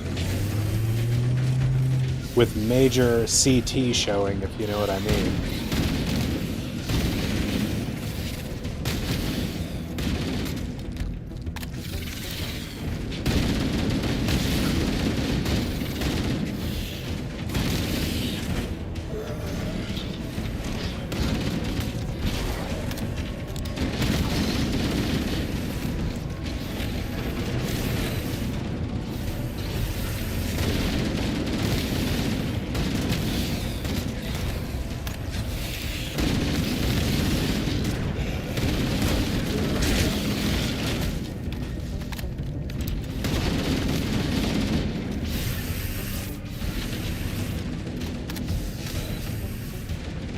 I was debating whether to make this a Drew After Dark presentation. It probably belongs under that, but the Drew After Dark it straddles the line. Dreamland Selects is, in my classification, supposed to be my video games, like fantasy, like adventure, like non-Disney or Disney-related video games, which fall under Of Mouse and Man, our original title. And then there's Dreamland Selects, which is like adventure, other games like Zelda. Zelda is like it's like what I think of when I think of Dreamland Selects, is something like that. Then when I think of Drew After Dark, we're talking Resident Evil, you know, but like this isn't Resident Evil, like something dark, deliberately dark. This is like borderline adventure dark.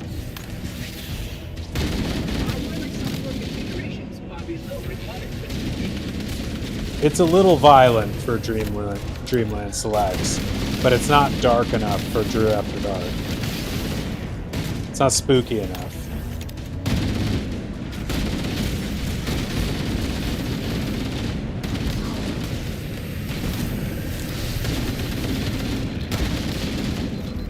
Maybe I'll have to make a new category.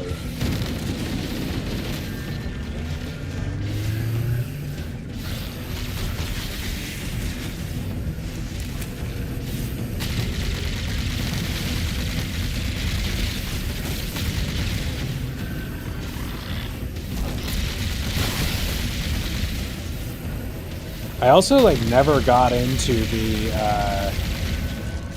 multiplayer in games like this, which is like a world unto itself. I would love to play co-op, like locally or otherwise.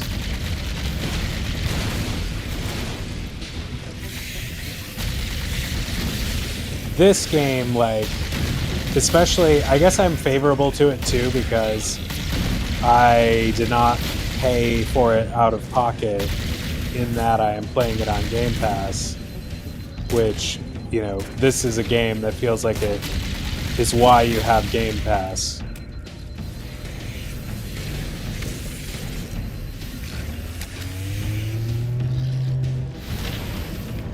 Forza too, like we've gotten a lot of good mileage out of our Game Pass subscription lately. And I paid up. I bought a bunch of Game Pass, like, monthly subscription game cards, like, before the price went up, or around the time when they were still selling them at the lower, like, $20 a month rate. And so I covered myself through October of next year. I'm already paid up on all of my Game Pass through that time at the lower rate. So I feel like I'm getting my money's worth now.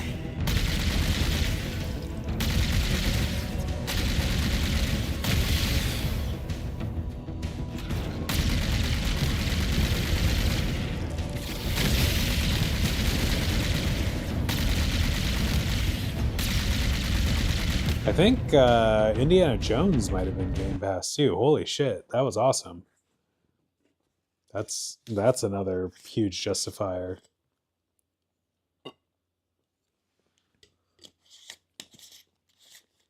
We've had some fucking we've had some really nice game experiences on this Xbox. I did not plan to buy an Xbox. I've been a PlayStation man since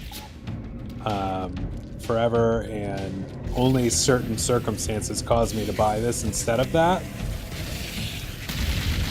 I would have definitely gotten a PlayStation, I think, if I had not gotten an upgraded laptop that can kind of make up for some of the gap. But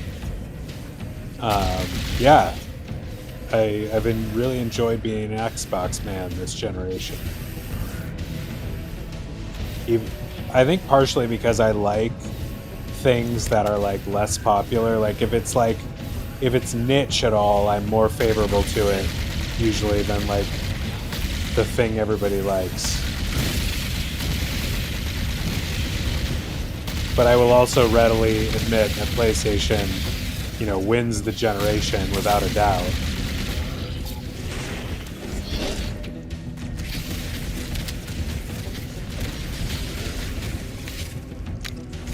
Want the shotgun.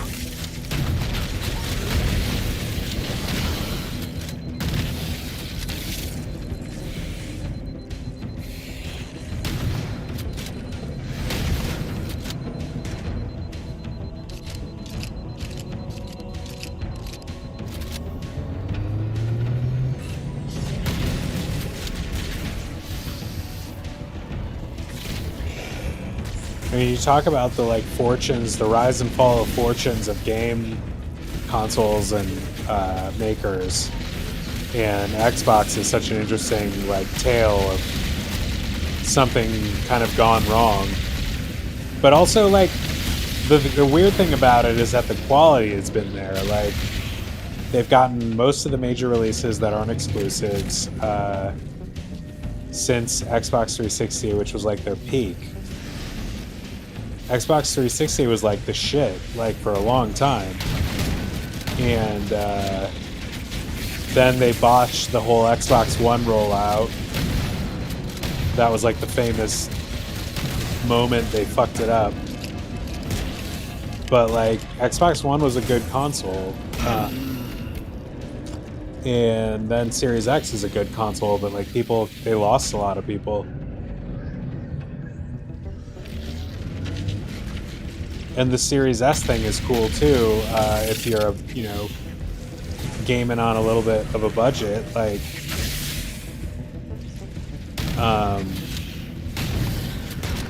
offering like a middle tier option that like gives you access to all the main games at just like a slightly lower price point and tech level, but still acceptable and actually impressive in a lot of ways. They compare Series S to oh no. They compare Series S to whatchamacallit a lot, Switch 2.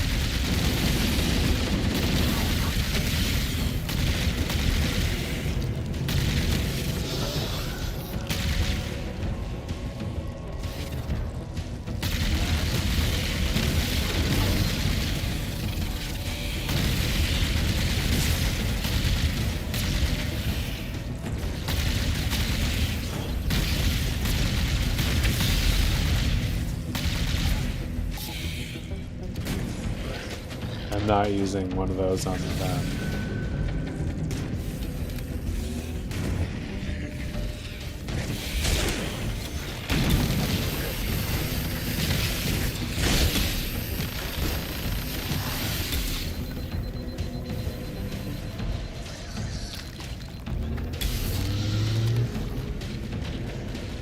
What is this? Expose cores and destroy them with a grenade or rocket?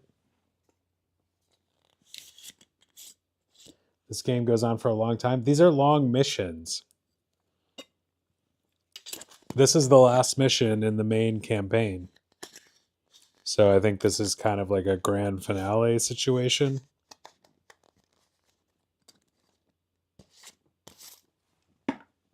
But yeah, these have been long. These two missions have been pretty substantial.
Electrolytes are fucking clutch.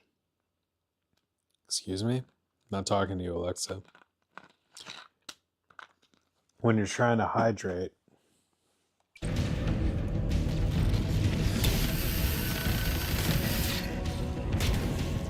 Was it Brondo? It's what plants crave.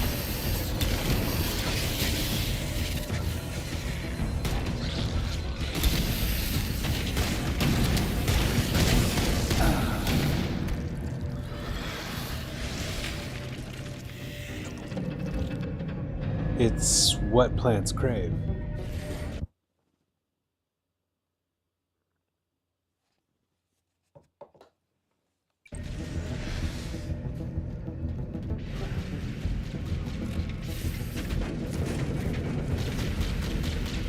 Is this a core? How do we expose them?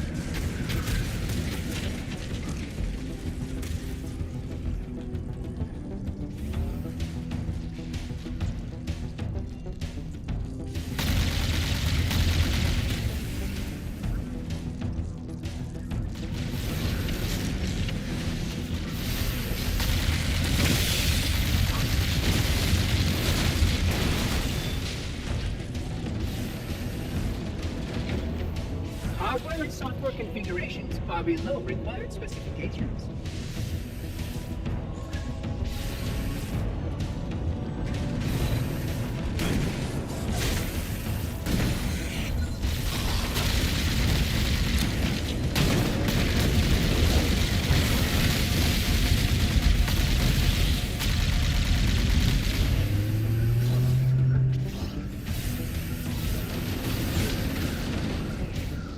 Oh my god.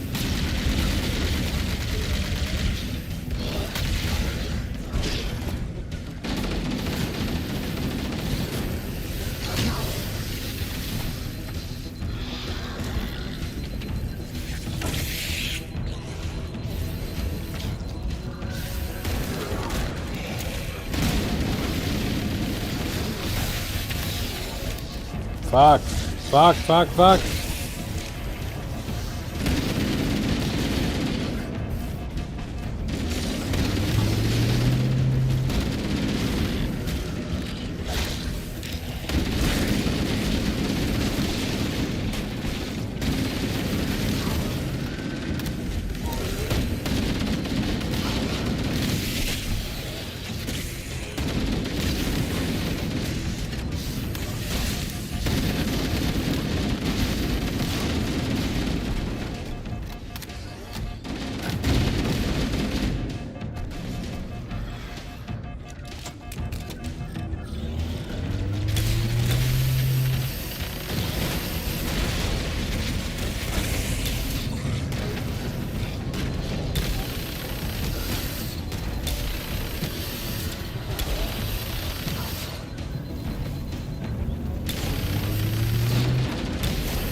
Literally a taste of their own medicine.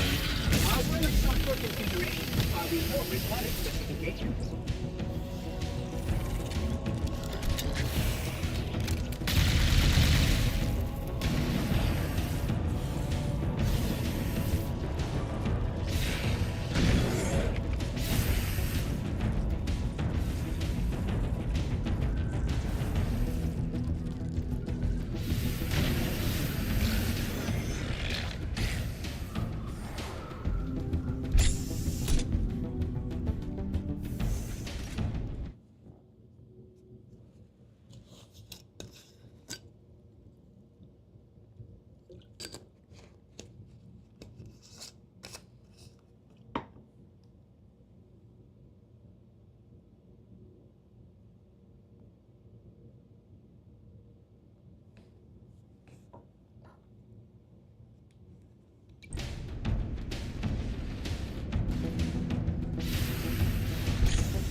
will endeavor to make the necessary repairs as quickly as possible.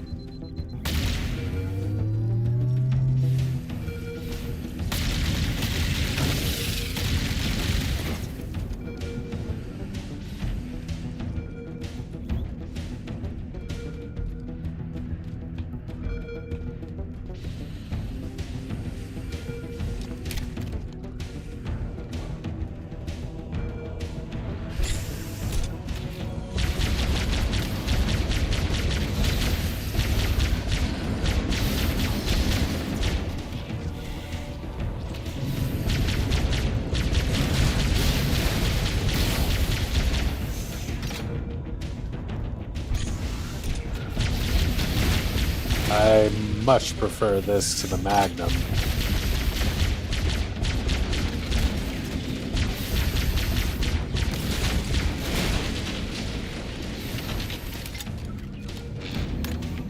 Your behavior necessitates repair and maintenance.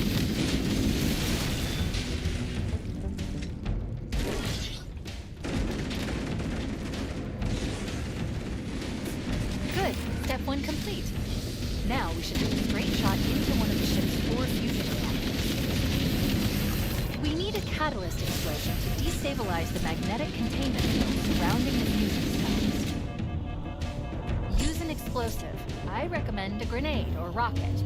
If you run out of explosives, there is an armory station located near the engine room's entrance.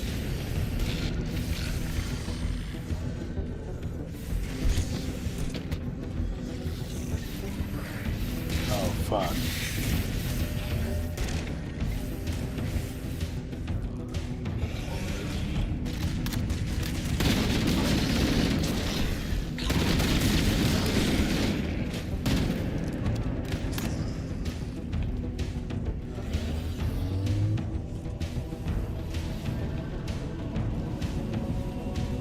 I'm so pleased that my glasses are helping so much.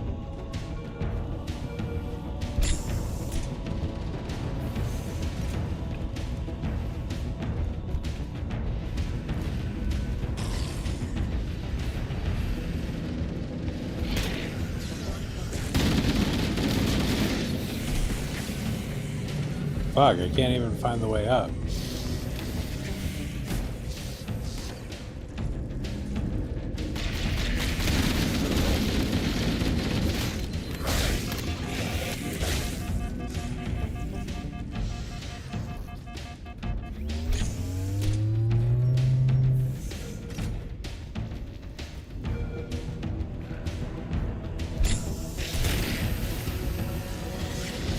How the fuck do you get upstairs?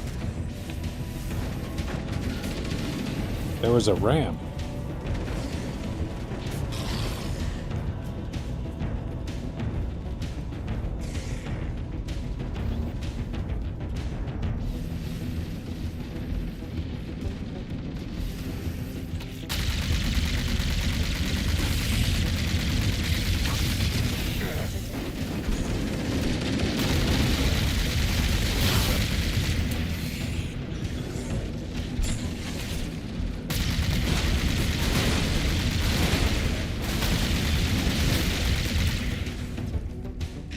Recategorizing data for processing and storage now.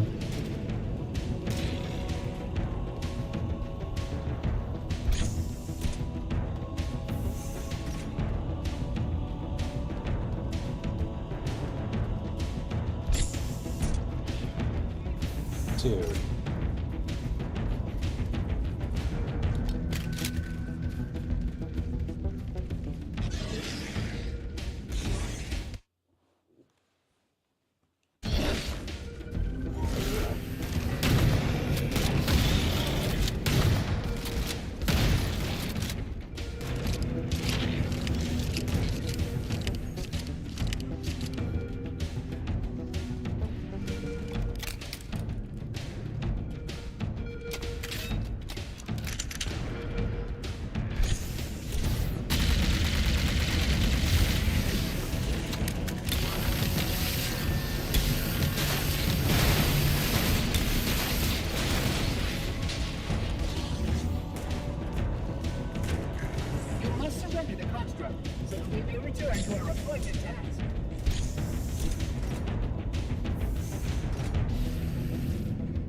This is fucking frustrating.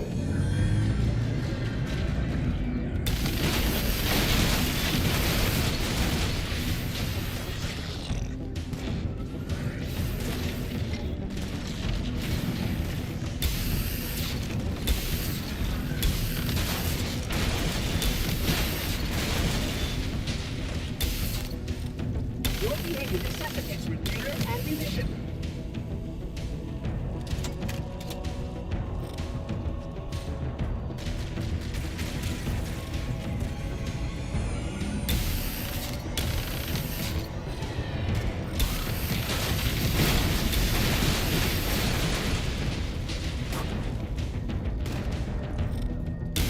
Not acceptable, Reclaimer. You must surrender the construct.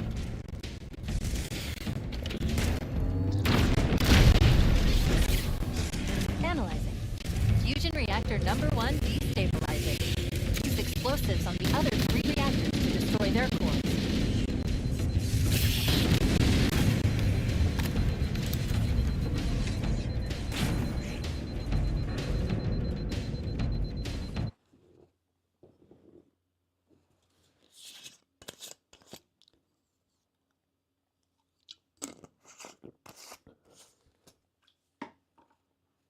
Buddy.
Are you perhaps skilled?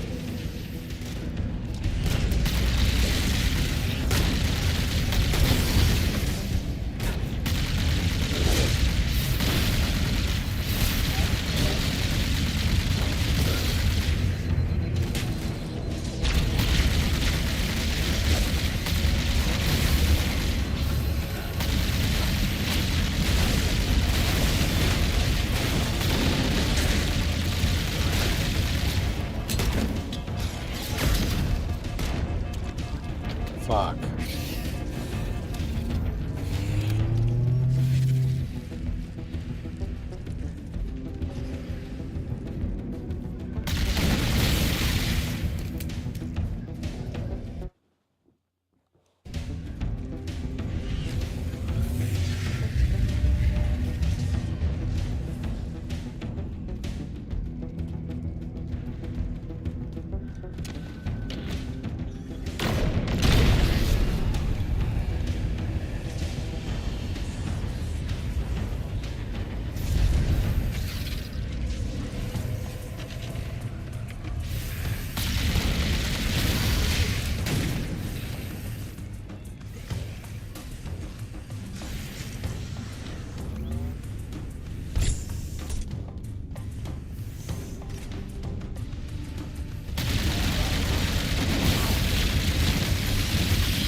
in keeping with established protocol.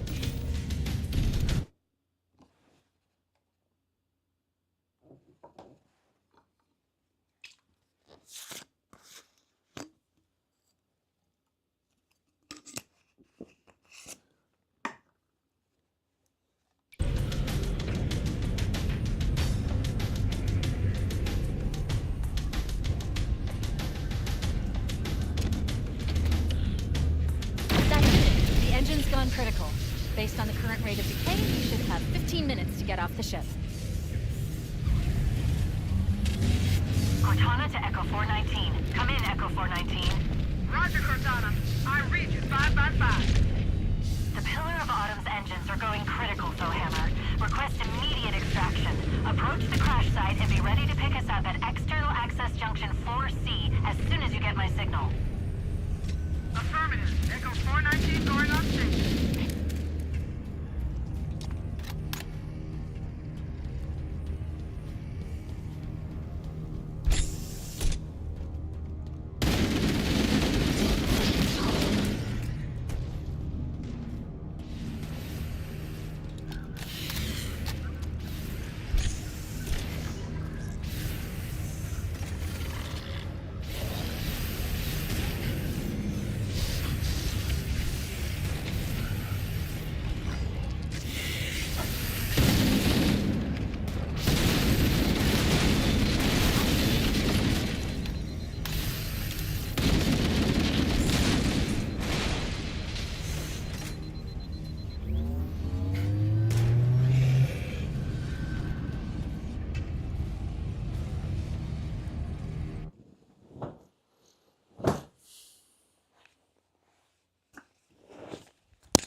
Oh.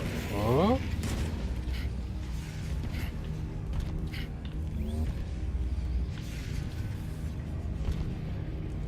Fuck.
This fire looks good.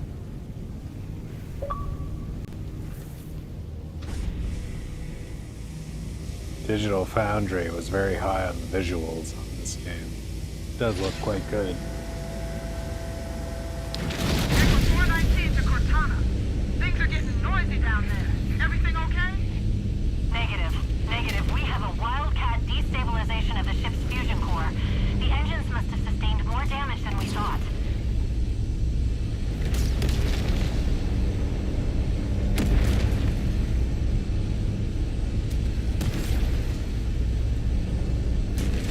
Alert. Our RV point with Foehammer is further towards the ship's bow than our current position. Use a Warthog to reach the extraction point, or we'll never make it in time.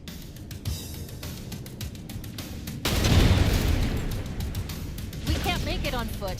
We need a vehicle.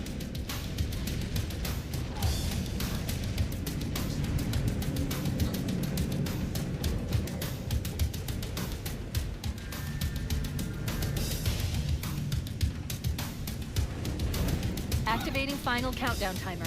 When it reaches 0, the engines will detonate. The explosion will generate a temperature of almost 100 million degrees. Don't be here when it blows. It's a lot of degrees.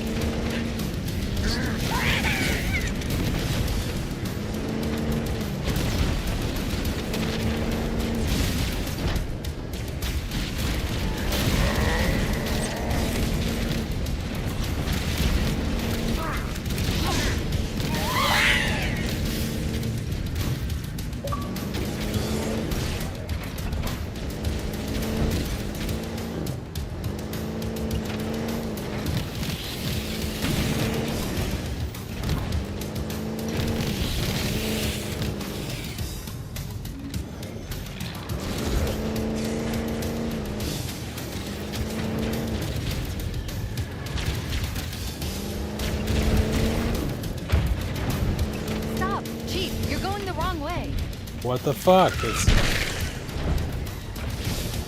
Stop! Chief, you're going the wrong way! The fucking nav thing is so confusing sometimes.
no, you fucking idiot.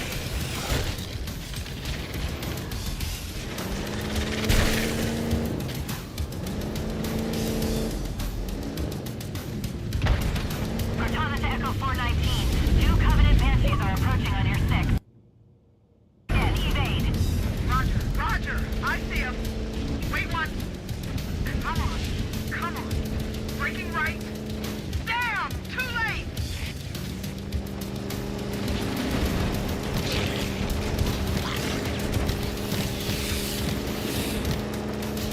We need to get through that mess and rendezvous with Foehammer. Don't stop for anything.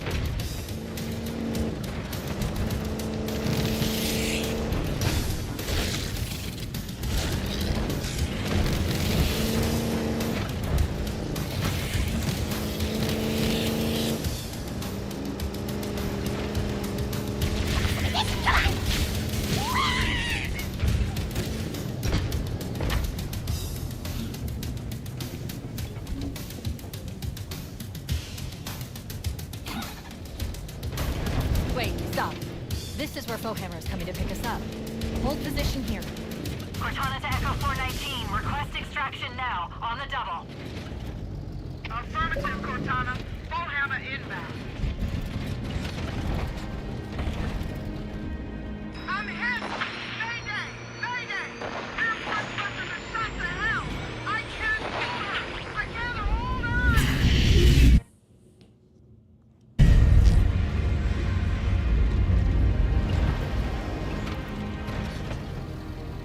Am I supposed to jump?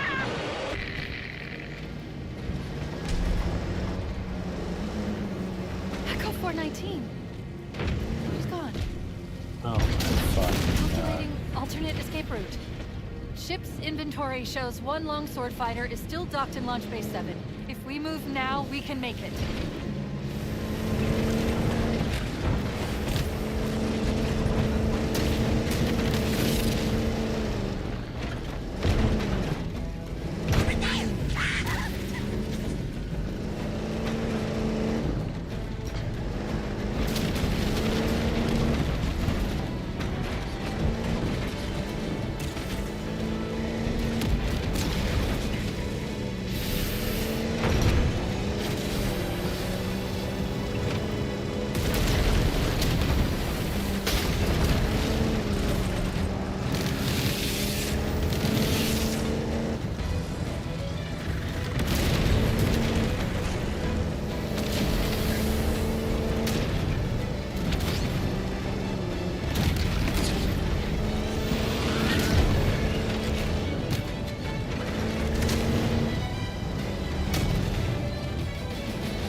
should be able to clear it.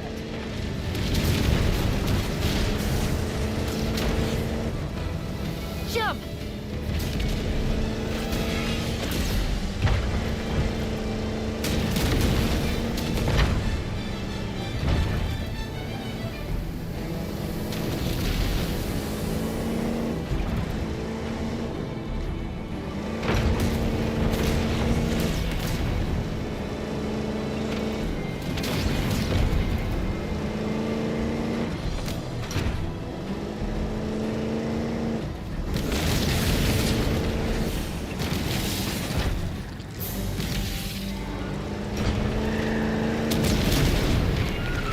Oh, fuck no. Oh my god.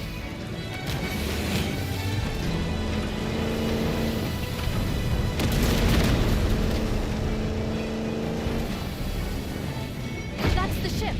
Move! We need to get aboard now! Are you fucking kidding me?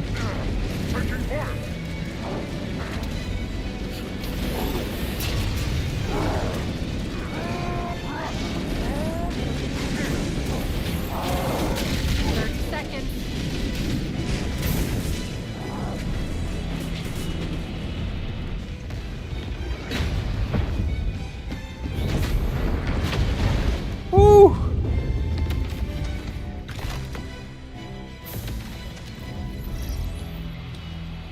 We're cutting it close.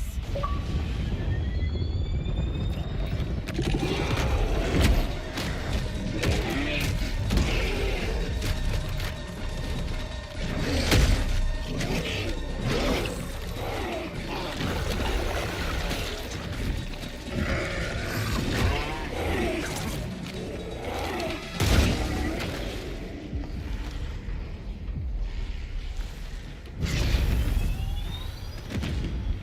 we go.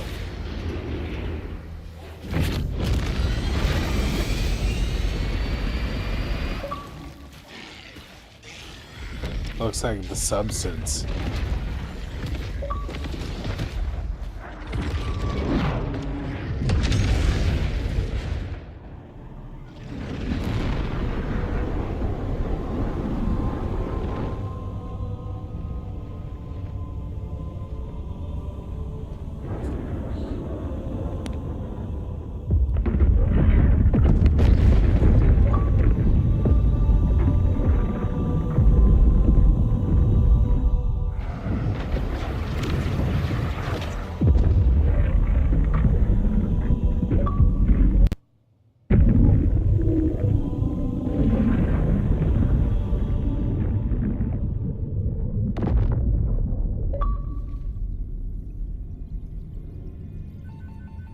Shut them down. We'll need them later.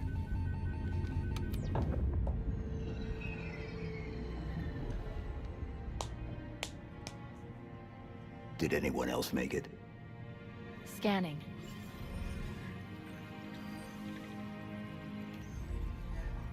No.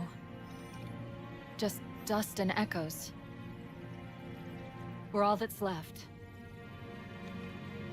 We did what we had to do.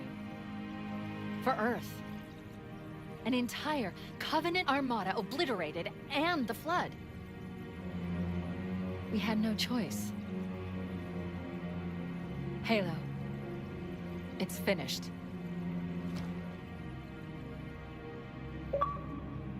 No. I think we're just getting started.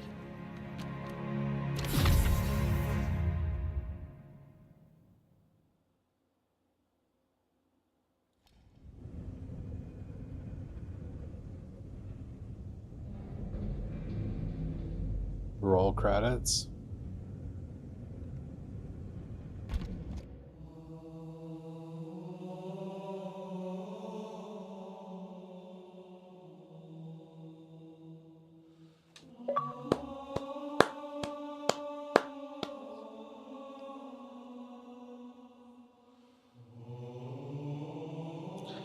Pretty good. I'm excited for those prequel missions.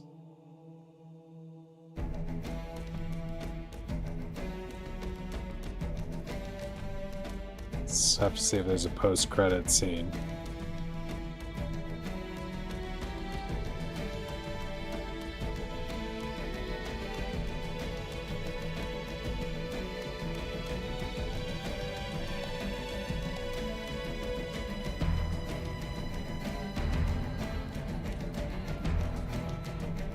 There is a standard post-credit scene.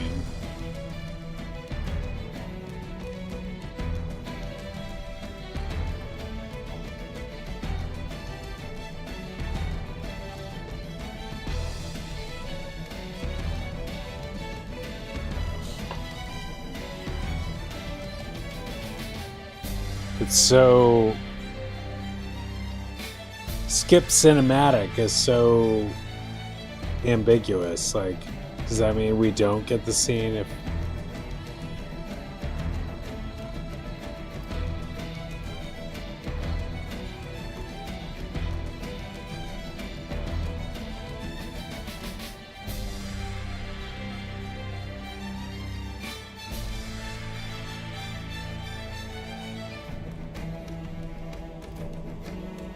Will I get the scene if I select skip cinematic during the credits?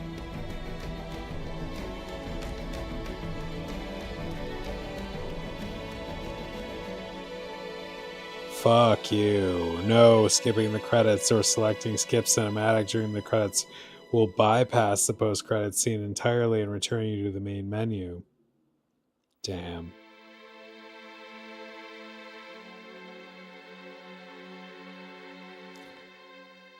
they really want you to. I mean, I'm fine with like letting the credits roll on some level, you know, just like to give people their due. But I also feel like the credits are so fucking long sometimes.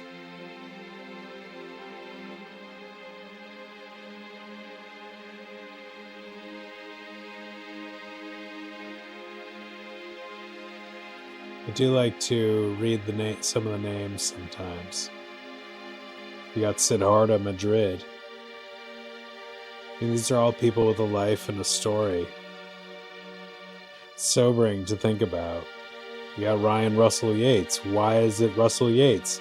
What is the story of his, you know, merged family?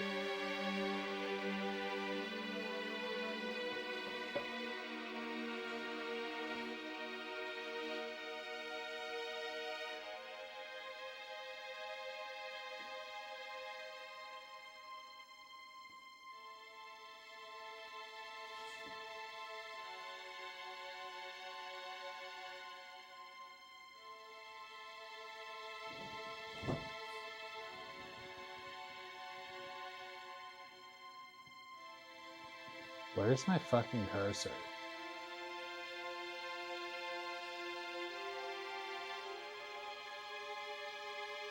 We just hit 3 hours. Good for us.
I Hear You Productions. There's just a lot of credit watching. Asha Sharma, CEO, EVP and CEO of Microsoft Gaming. So they have her in there.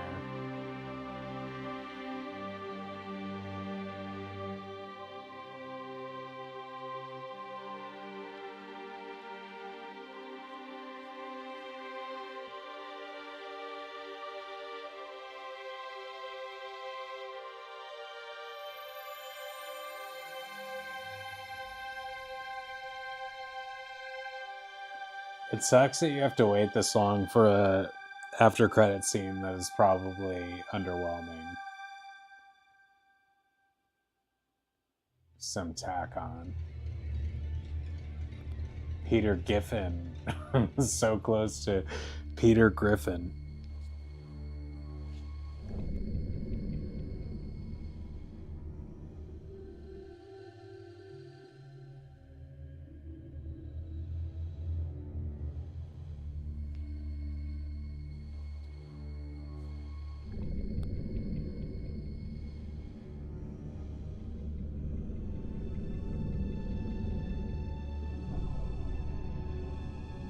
Gaming for everyone. Sarah Bond. Interesting that she gets a shout out on this. Phil Spencer as well. PlayStation.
Talking to Google AI about this game.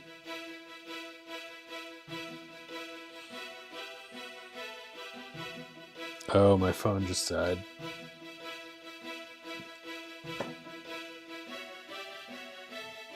It said the credits were 4 to 5 minutes. It's been at least that long.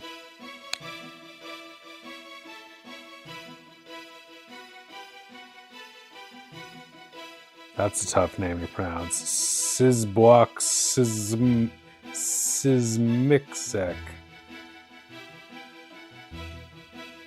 Oh, they got the. This is the international crew here. These are all kinds of different names.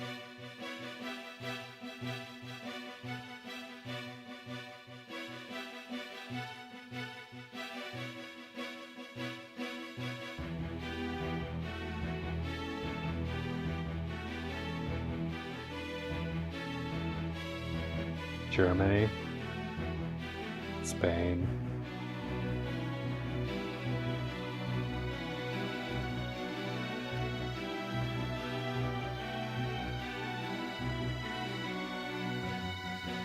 Tokyo, Mexico,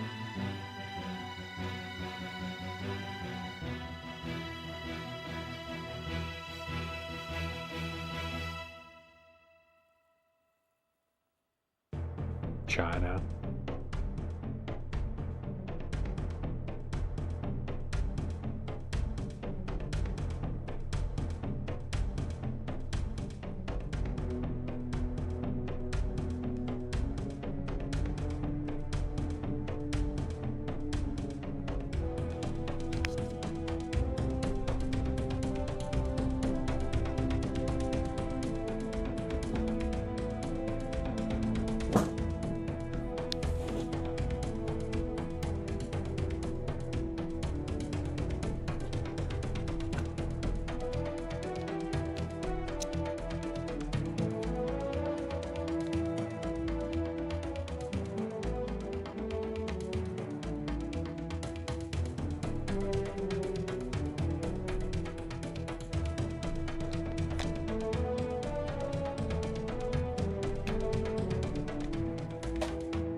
We got Ma Yang Yang working on this.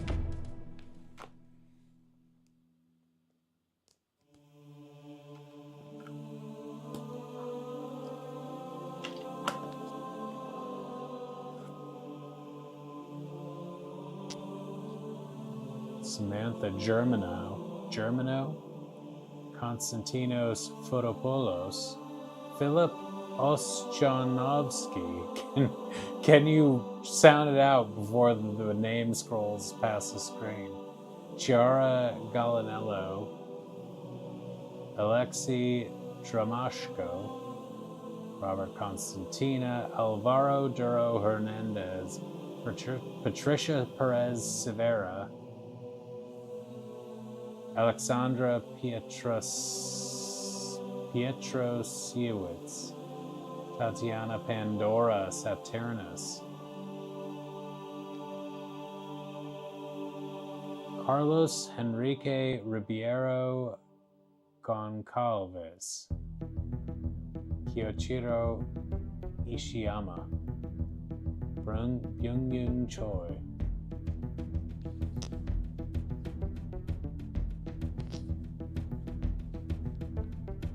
Graham Fotheringham,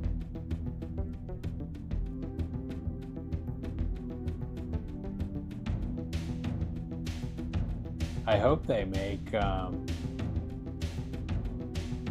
make remakes of the other ones. That would be awesome.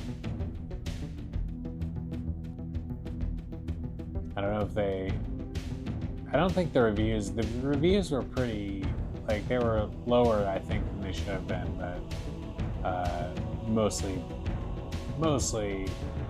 nobody's, well, maybe not nobody, but like, I would say that, most people were mixed to positive at worst.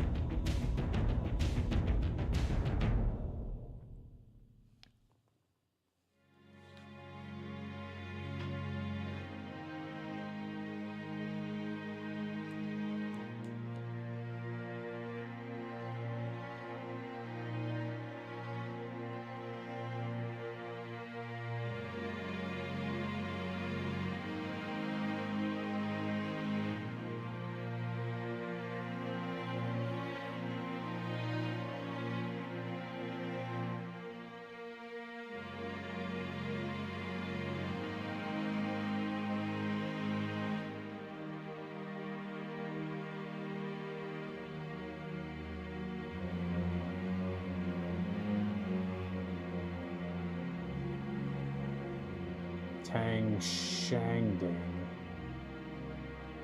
Xiao Hongping,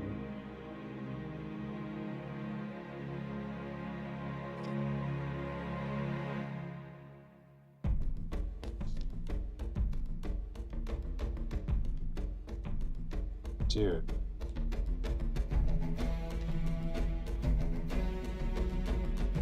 This charger sucks so much. It was once good and reliable. Now, maybe not.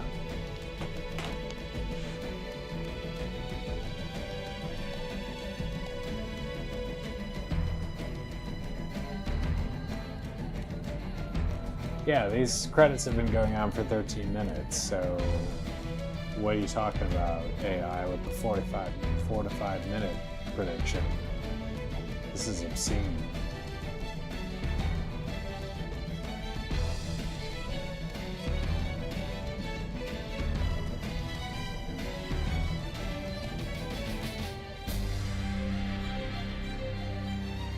I had time to make a sandwich and eat it before we get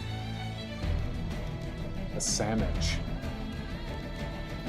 Ji Chi Sherry He.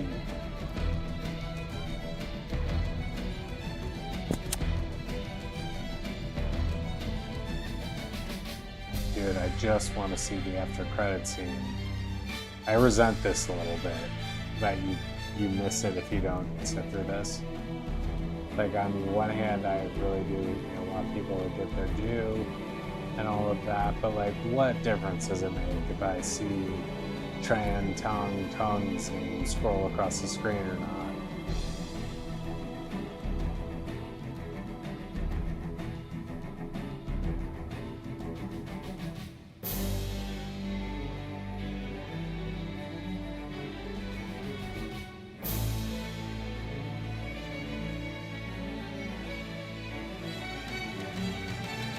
Like, we have lives to live.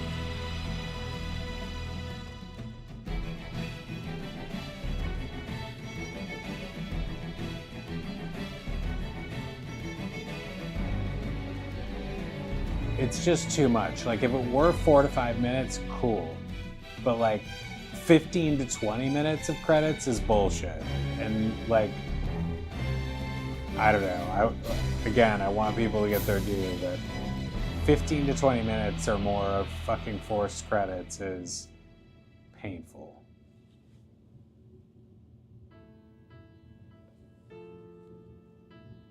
Brian Danielle Cerro Alcalde. When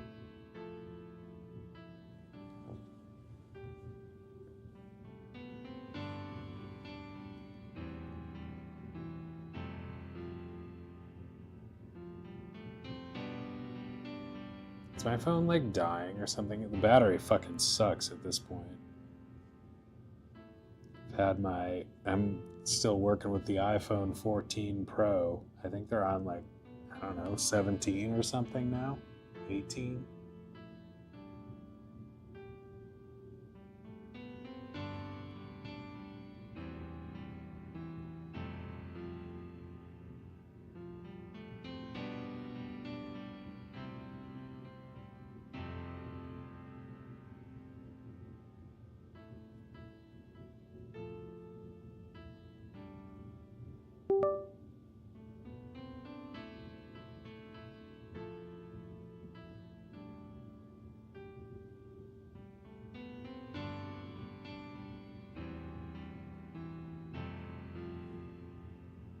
We got community members.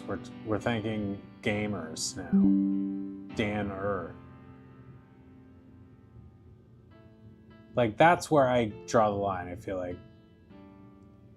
It's one thing to have 15, 16 minutes of credits or more. It's another thing to start, what did any of these people truly contribute? Like, these are like community members. These are people who are like on the Xbox. I don't know, maybe, who knows? I'm just getting bored. How to pass the time. It's like 20 minutes at this point, and we're thanking community members.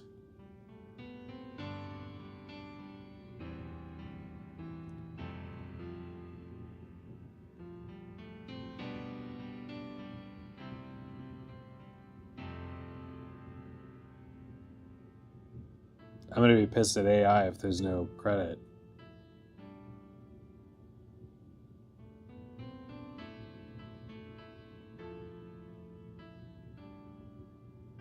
The game forces you to sit through the massive combined credits of the original Bungie team, the remaster teams, the new Unreal Engine developers, and the extensive community Kickstarter backers before it finally triggers the ending scene.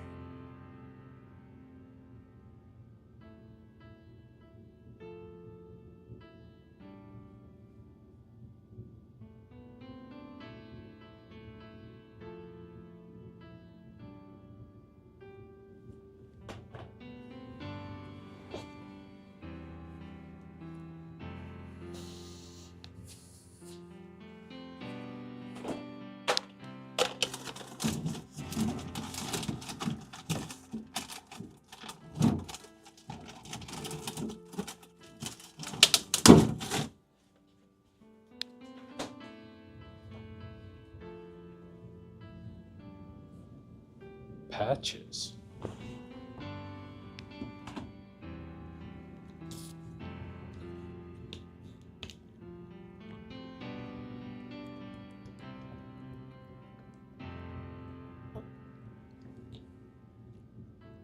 Ed fries. Freeze. Chris Cox.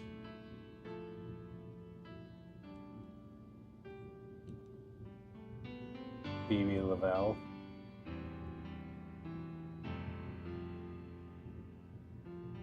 I think we're getting close.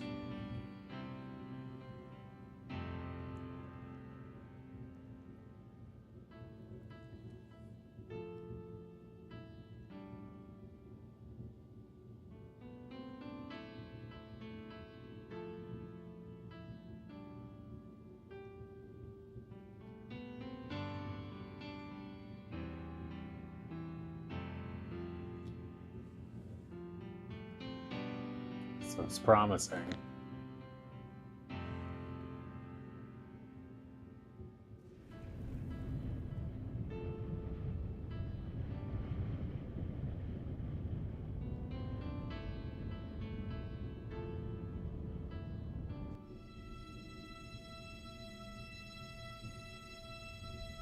Whatever this is, we earned it.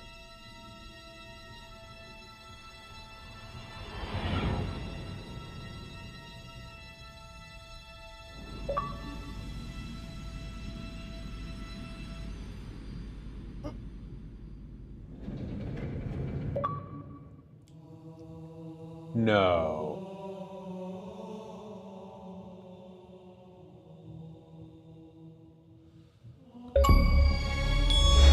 That's it?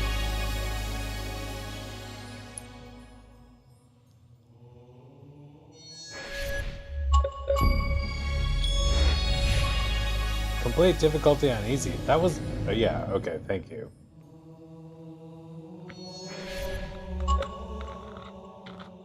Normal. I need credit for normal.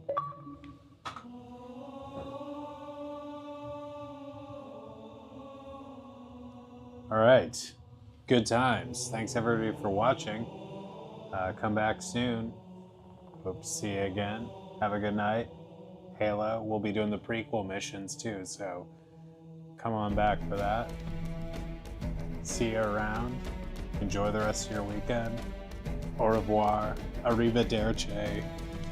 Ciao. Goodbye. Good night.